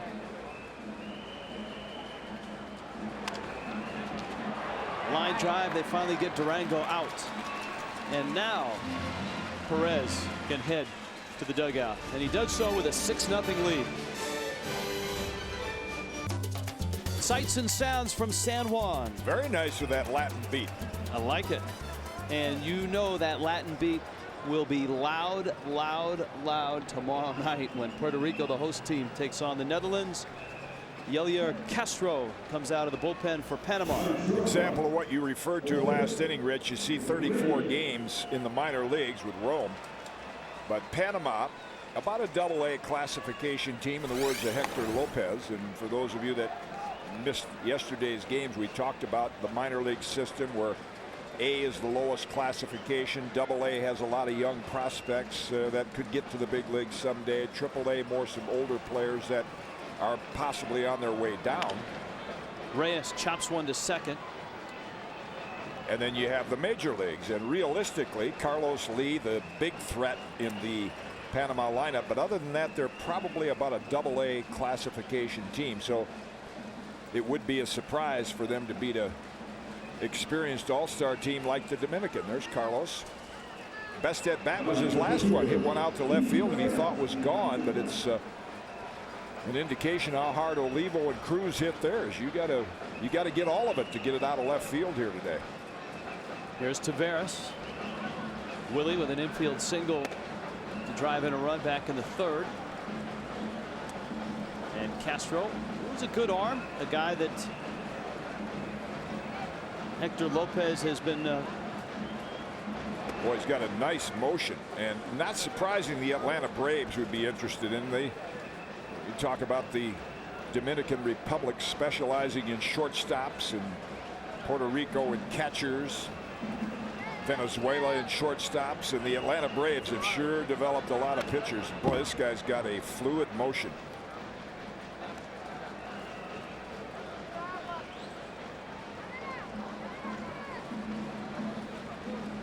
And for Lopez, the manager of the Panamanian team,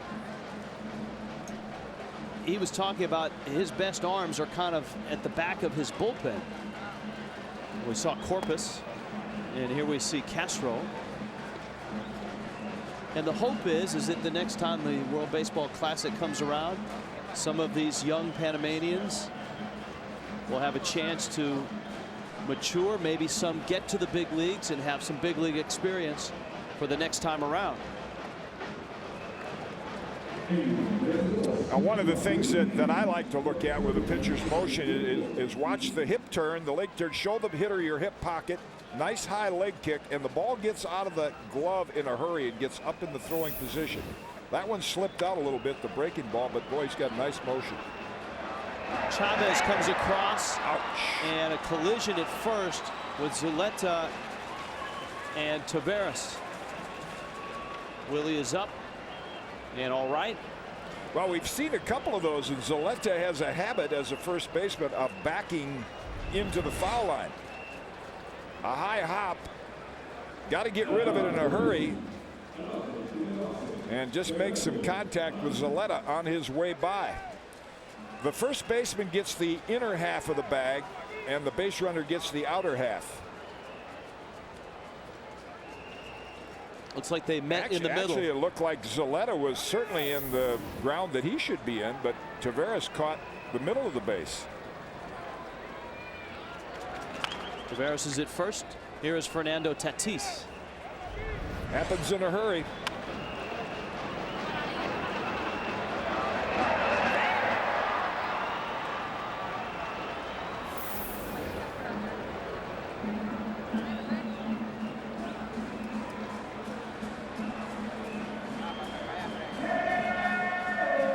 Castro and Panama trailing here in Puerto Rico. The Dominican Republic upset yesterday by the Netherlands.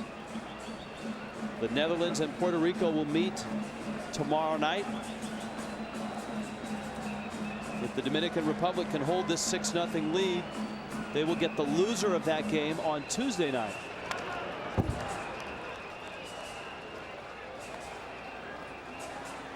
The objective is to advance to Miami. And you can do that by arriving intact on Wednesday night here in San Juan.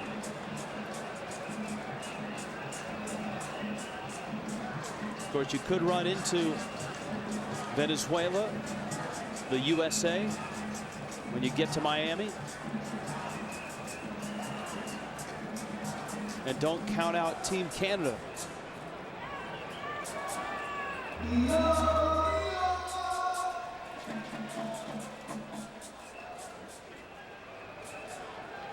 Fernando Tatis.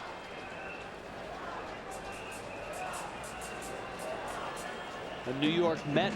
The Mets at this point hoping that Daniel Murphy can take that left field spot. Tatis has been a valuable guy for the Mets. They've been able to plug him into a lot of different spots.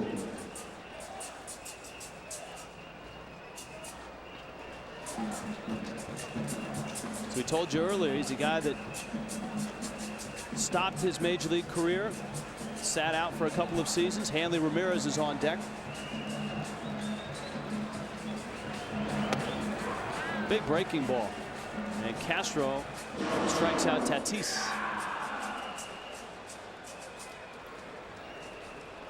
The Dominican Republic has 6 runs, but as you look at their box score, you got to go to the very bottom to find the home runs. Nelson Cruz and Miguel Olivo. Just one more hit than the Panama lineup, but some timely ones. And Hanley Ramirez, who didn't start today's game, will get a chance to get a swing here late in the game. Felipe Alou told us before yesterday's ball game that he was going to rotate his shortstops. Hanley Ramirez would start one game, Jose Reyes would start the next, then Hanley Ramirez. Now, Hanley Ramirez made the big error on Saturday, and the Dominican lost to the Netherlands. Reyes tonight, not really a factor offensively. Does he go back to Hanley Ramirez on Tuesday? I guess we'll find that out tomorrow or Tuesday. You wonder, and I've got to ask Felipe this. I mean, you like to have all the good players you get, but you don't need 2 all-star shortstops. Of course, he was going to have A-Rod at third. He's got 3 all-star shortstops with Tejada. Right. This was a big play. A run had already scored on a wild pitch in the top of the first. Yeah, and he ranges to his glove side and makes a nice pick, gets to his knees, can't get the ball out of his glove and get a good grip on it, and that throwing error enabled the Netherlands to score 3 runs early, and they made it hold up. Well, the dilemma with Hanley Ramirez and Jose Reyes also involves David Ortiz. Because if you put David Ortiz at first base, then you can DH either Reyes or Ramirez. And when asked if he would do that,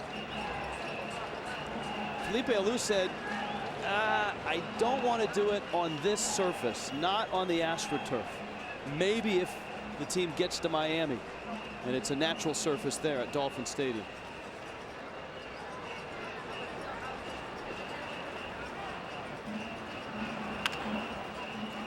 Hanley bounces it to third. Castillo fires it across in time, and Yelier Castro finishes off the Dominican. New pitcher on the mound for the Dominican Republic in the 8th inning, a 6-0 lead. Felipe Alou getting a chance to give everybody some work. Tony Pena comes in. Another power arm. Saw his last season with the Diamondbacks. Very durable. 72 games. That's typical for relievers today. An inning a game. 72 games, 72 innings. A good strikeout walk ratio of 3-1.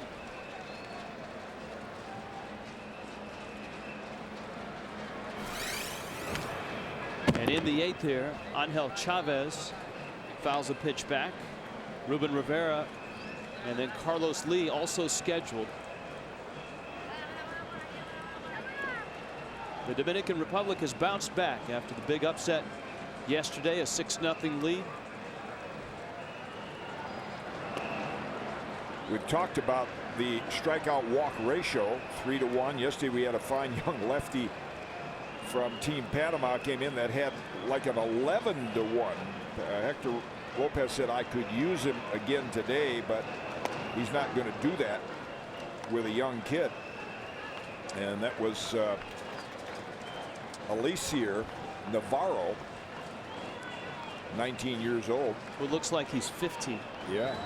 But if you can 2.5, 3-1 strikeouts to walks, that's good. But if you get a relief pitcher that can do 7 or 8 to 1 strikeout, that what you'd call that is a great combination of power and control. Means first of all, he's not going to walk many people, and he's going to strike out a lot of them, which is exactly the combination you'd like to have late in the game. Check swing at a breaking ball. He went around. Chavez is out.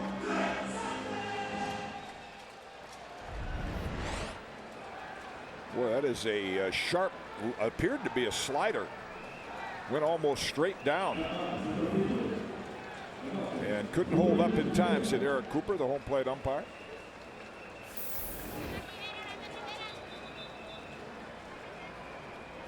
Ruben Rivera,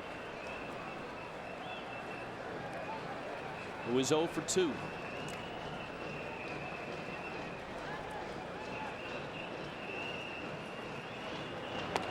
Wow. And I said that slider went straight down. Those not familiar with the way different pitches break. The curveball, of course, is more of a 12 o'clock to 6 o'clock break, but the slider usually goes sideways and down, sort of a double breaker. That one that Pena threw went straight down. Leaves that one up.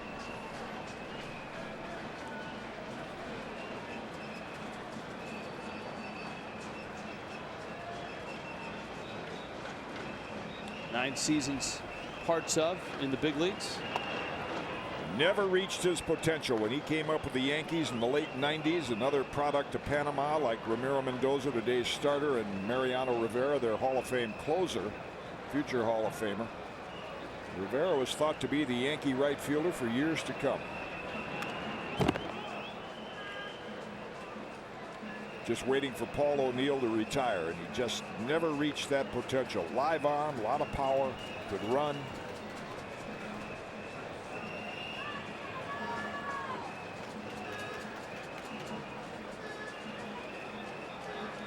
Here's the 1-2.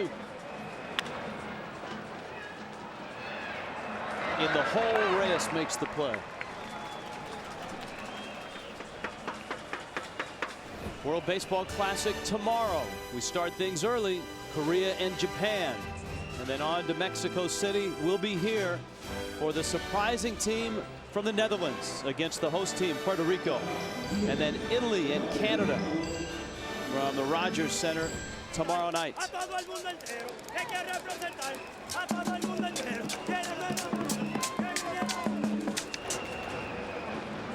I think those guys will be here tomorrow night as well. One thing Jim and I learned last night is that the fans here, even though last night was a blowout game, they not only stayed to the last out,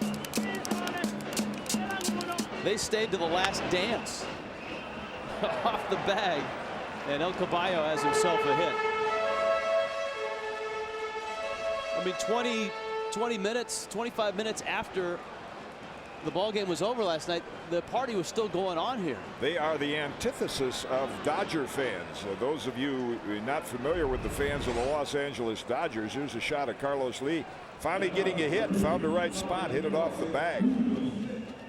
Dodger fans normally hit those freeways about the 7th inning, regardless of the score of the game. But the Puerto Rican faithful last night, they hung around afterwards, celebrate for a while. Carlos Lee. Avelino Asprilla will go in and pinch run for Carlos Lee.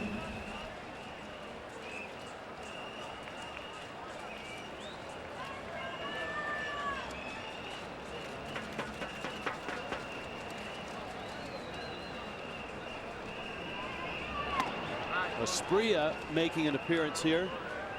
He made an appearance on the team flight into town. He and Carlos Ruiz put aprons on and they served dinner. Really? Yes.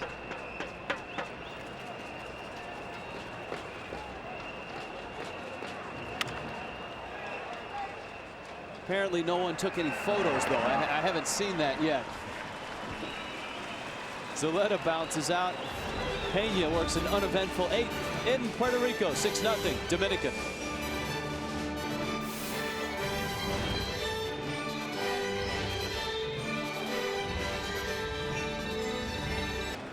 The ambassador to the World Baseball Classic, Tommy Lasorda, is in town. Alfredo Griffin is there to say hello. The global ambassador. Last I saw him, he was at the top of the Empire State Building. Really? Yes. Well, he's either going to be there or an Italian restaurant. Loves his pasta.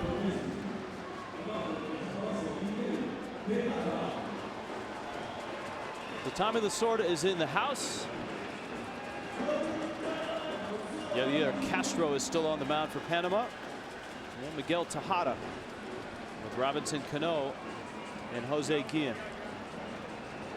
For the first time last night in a, I guess you would call it a game that really was significant, Miguel Tejada played third base. He had played a couple of times in exhibition games leading up to the World Baseball Classic, but he had that long Ironman streak as a shortstop in Oakland and in Baltimore, now with Houston.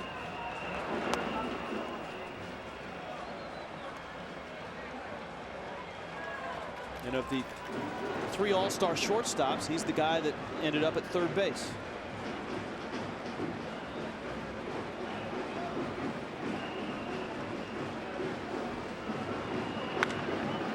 And he has swung the bat well these 2 ball games. Hit the ball hard earlier tonight, lined out, had the home run yesterday. Oh, and you look at the potential of this lineup. The hitters hitting in front of you and behind you. You know, you're going to get a lot of pitches to hit. You got Robinson Cano, who's an outstanding hitter, hitting behind Tejada. Slaps it up the middle. Chavez on to first in time. Let's take a tour, since Tommy Lasorda is here, around the World Baseball Classic. Japan and Korea have advanced, and they will head to San Diego. On to Pool B, which has just gotten underway. Cuba with a win. Australia and Mexico playing tonight. In Pool C, Venezuela and the United States. We've got that game coming up right after this one. And here in Pool D, we'll see Puerto Rico and the Netherlands tomorrow night. And it looks like in this elimination game that Panama is about to be eliminated. Robinson Cano is up.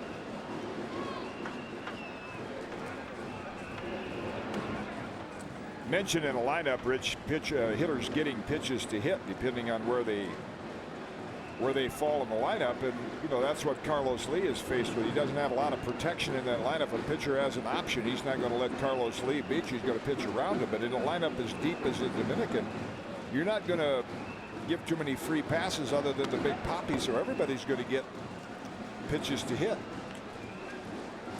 I think you could say the same about Puerto Rico's lineup with Beltran and Delgado and Ivan Rodriguez, Giovanni Soto.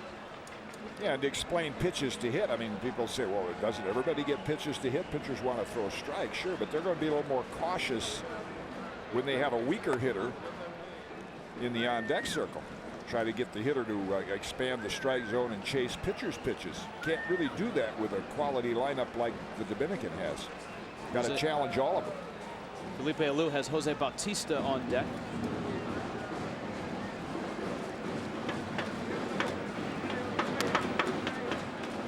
Well, the Braves have got a good young arm here in Javier Castro.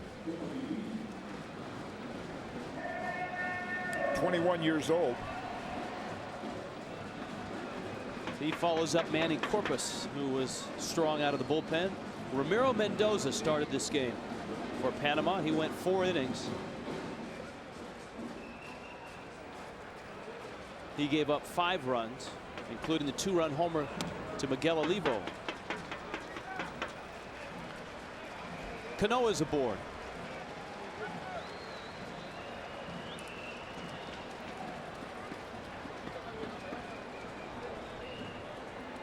And here comes Bautista.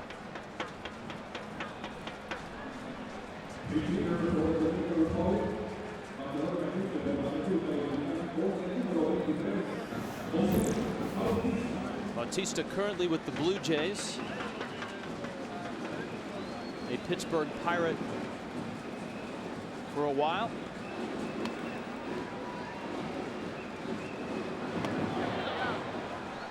That'll get your attention.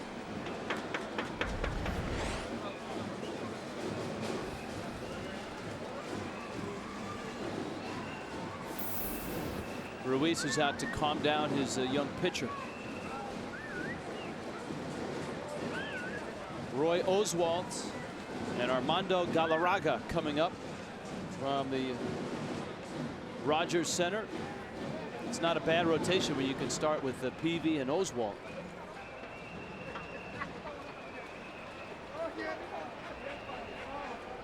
With the United States and Venezuela.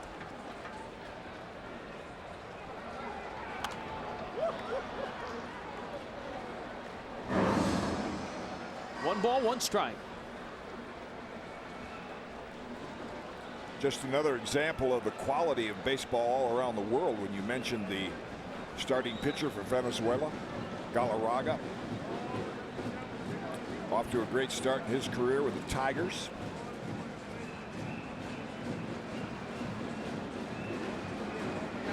Had a great rookie season last year. Promising pitcher here, just 1 year of Class A experience at 21 years of age. Out of Panama, chance to advance and get into that Atlanta Braves rotation. Tomorrow, Rick van den Hurk for the Netherlands, pitching in the big leagues with the Marlins. Out to center, and it's going to land in front of Rivera. Oh. That's not good, particularly when your team's trailing by 6 and you come up with that kind of effort. That's a catchable ball.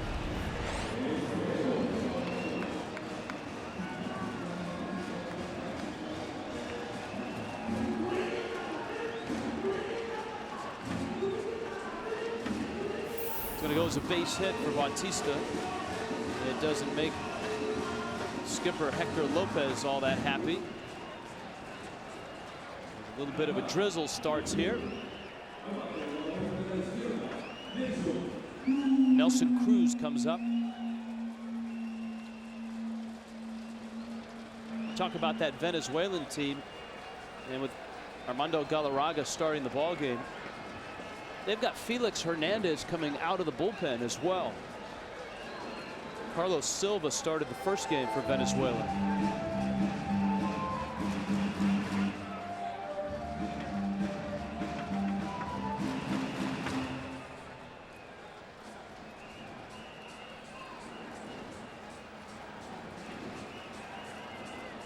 Cruz hit a line drive home run in the 6th.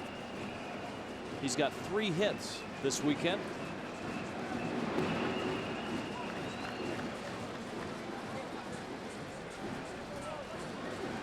Well, the 2 teams we felt were the favored teams in this pool, Dominican Republic and Puerto Rico, unless the Netherlands pulls an upset tomorrow, would finally get a chance to hook up on Tuesday. Here's the home run. Hitters love the ball down and in. They can just drop the barrel on it, and that's where Cruz got that one. Easiest pitch to hit for a home run. Down and in or up and away.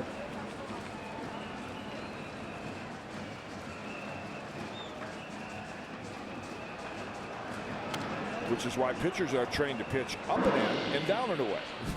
Pretty simple game.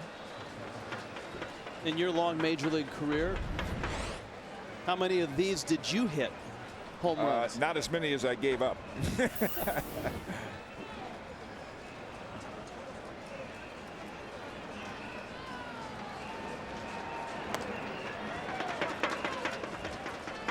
Castro thought he caught the corner.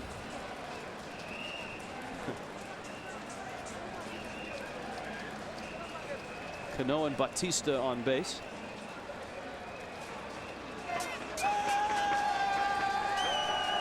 How many Gold Gloves did you win? 16? Yes.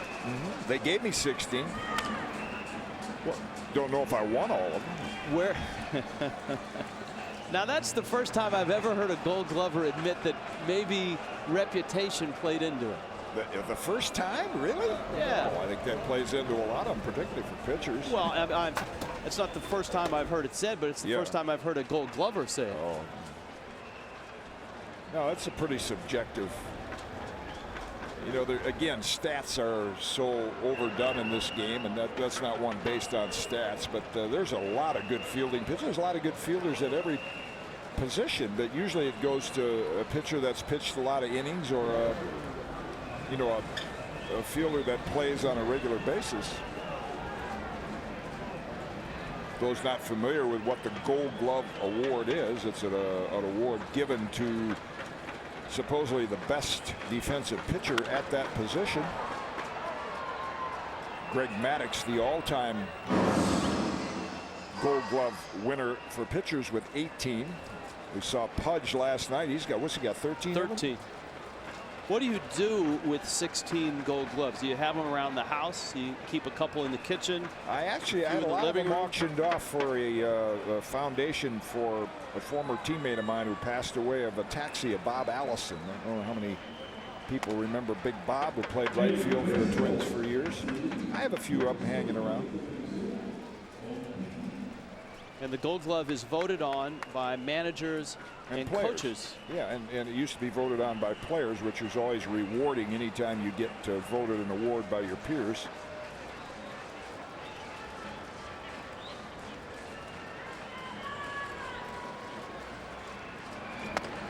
Good fastball. And down goes Cruz. Anytime you see a pitcher, you look at Nolan Ryan and Roger Clemens and power pitchers that have big thighs.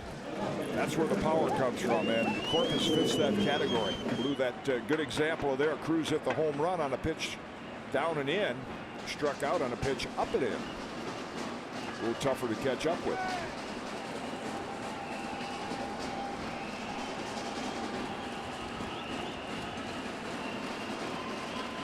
Here's Miguel Olivo, a sacrifice bunt, a 2-run homer, and it's 0-1.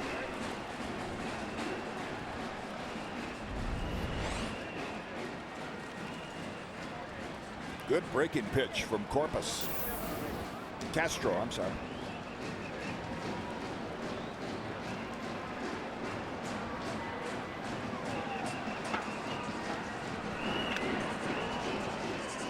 You know, after the big loss to the Netherlands, Felipe Alou said, well, look, tomorrow we're going to make changes. Probably going to be a change at shortstop. Reyes is going to play. We're probably going to make a change behind the plate. And he said Alberto Castillo probably will play. Well, he made the change at shortstop. Reyes has started, but he didn't make the change behind the plate. And that was a nice move, because Olivo had a big bunt in that third inning, the sacrifice, and then a 2-run homer, and he drills one to left field. That is gone. Miguel Olivo hits 2 home runs.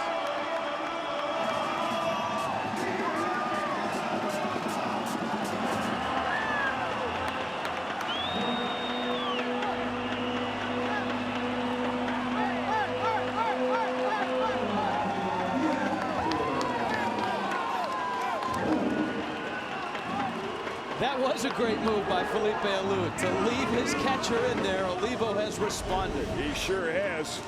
The first home run was a hanging breaking ball, and that's the term for one that doesn't bite. It just kind of tumbles and spins in the upper part of the strike zone, and Olivo took advantage of both those mistakes by Panama pitchers. Jose Reyes now.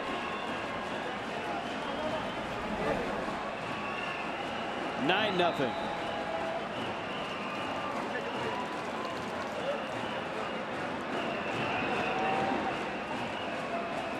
This has been quite a bracket for hitting catchers. Look at Pudge last night with 4 for 4 and a couple of home runs. Olivo today.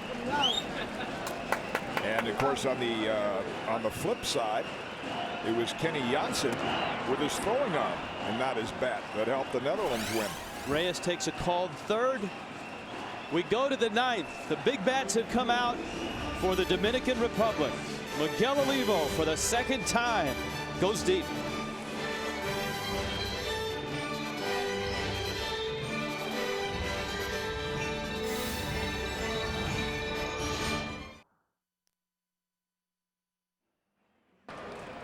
Nine runs on 8 hits for the Dominican Republic. 3 of those 8 hits home runs. 2 of those by Miguel Olivo, the catcher for the Dominican Republic.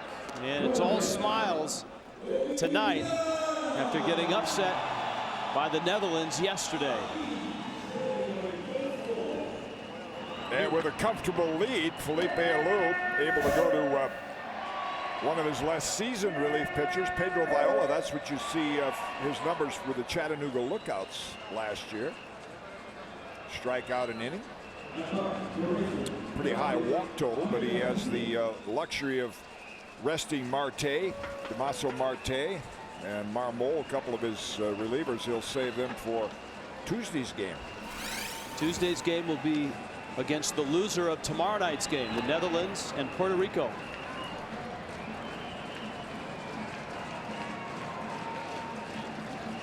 Umbaldo Jimenez, the probable starter for the Dominican Republic. With Pedro waiting in the wings.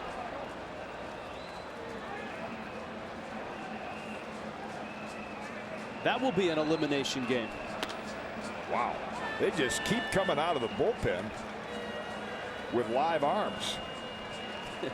You saw the home plate umpire, Eric Cooper, even shake his head there. Man.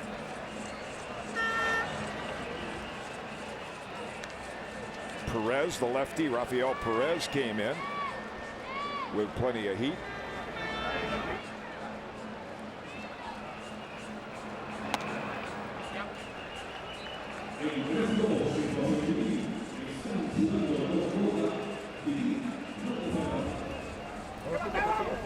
That's what all the managers told us, that it will come down to pitching. Always does.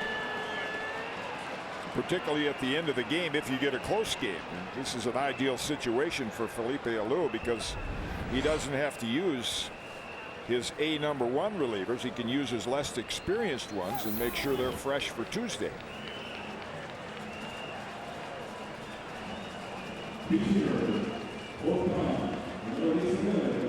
Cesar Quintero coming up.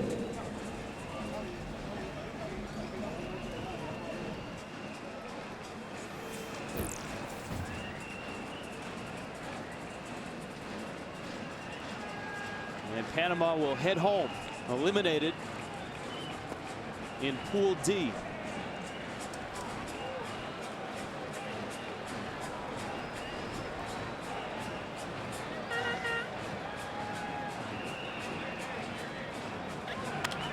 Look out.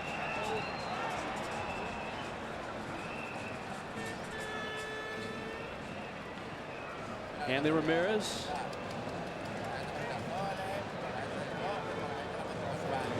Edinson Volquez.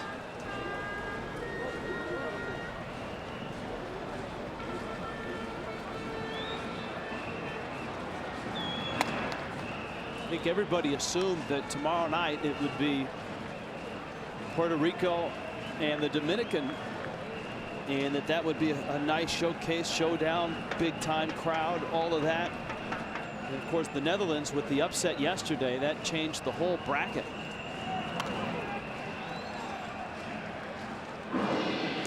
We still might see the Dominican Republic and Puerto Rico. Of course, the Netherlands, they love to hear all that talk. Yeah, because they heard it yesterday, and well, they got great relief pitching. The things that they did, the little things that don't show up in the box score. So they're very comfortable in the role they're in. And they have a big league pitcher starting for them tomorrow. Rick Vandenhert goes for the Netherlands. He's a guy that grew up with a poster of Bert Blyleven on his wall. Bert, the pitching coach for the Netherlands, born in Zeist, Holland.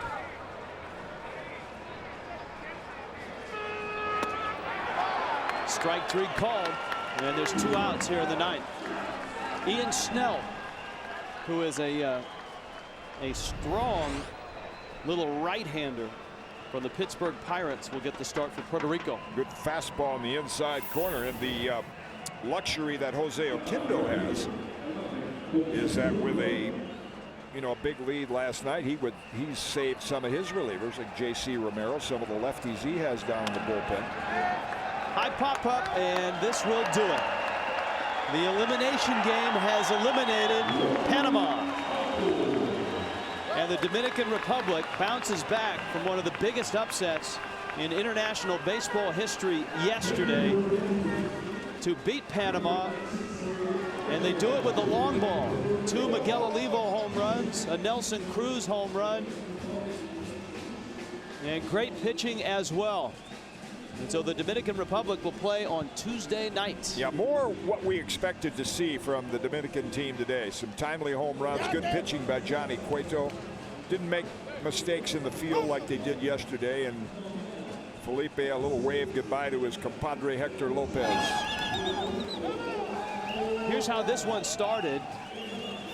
The Dominican Republic had Johnny Cueto on the mound facing Panama. And he was on early. A messy 3rd inning, couple errors, and 3 runs, and then Olivo went off. He drilled one to left, a 2-run shot. Nelson Cruz golfed one out. And then Miguel Olivo with a 3-run homer to finish off Panama and put a cap on a big night. How about that? A pair of two home run nights by catchers in this pool. Pudge last night, Olivo tonight. Tomorrow, the World Baseball Classic, we start things with Korea and Japan. Then on to Mexico City. Then the intriguing matchup. Can the Netherlands do it again against a star-studded Puerto Rico team? And then Italy and Canada from Toronto. Well, looking forward to tomorrow night's game that we'll do, because again, a contrast in styles, unlike Felipe Alou's team and Jose Oquendo's, loaded with big league experience, loaded with a lot of solid hitters and power hitters, and the Netherlands with small ball, entirely different style, will try to do it again. Kind of a David against Goliath matchup like they had yesterday. And this place will be jumping again. Oh, it will.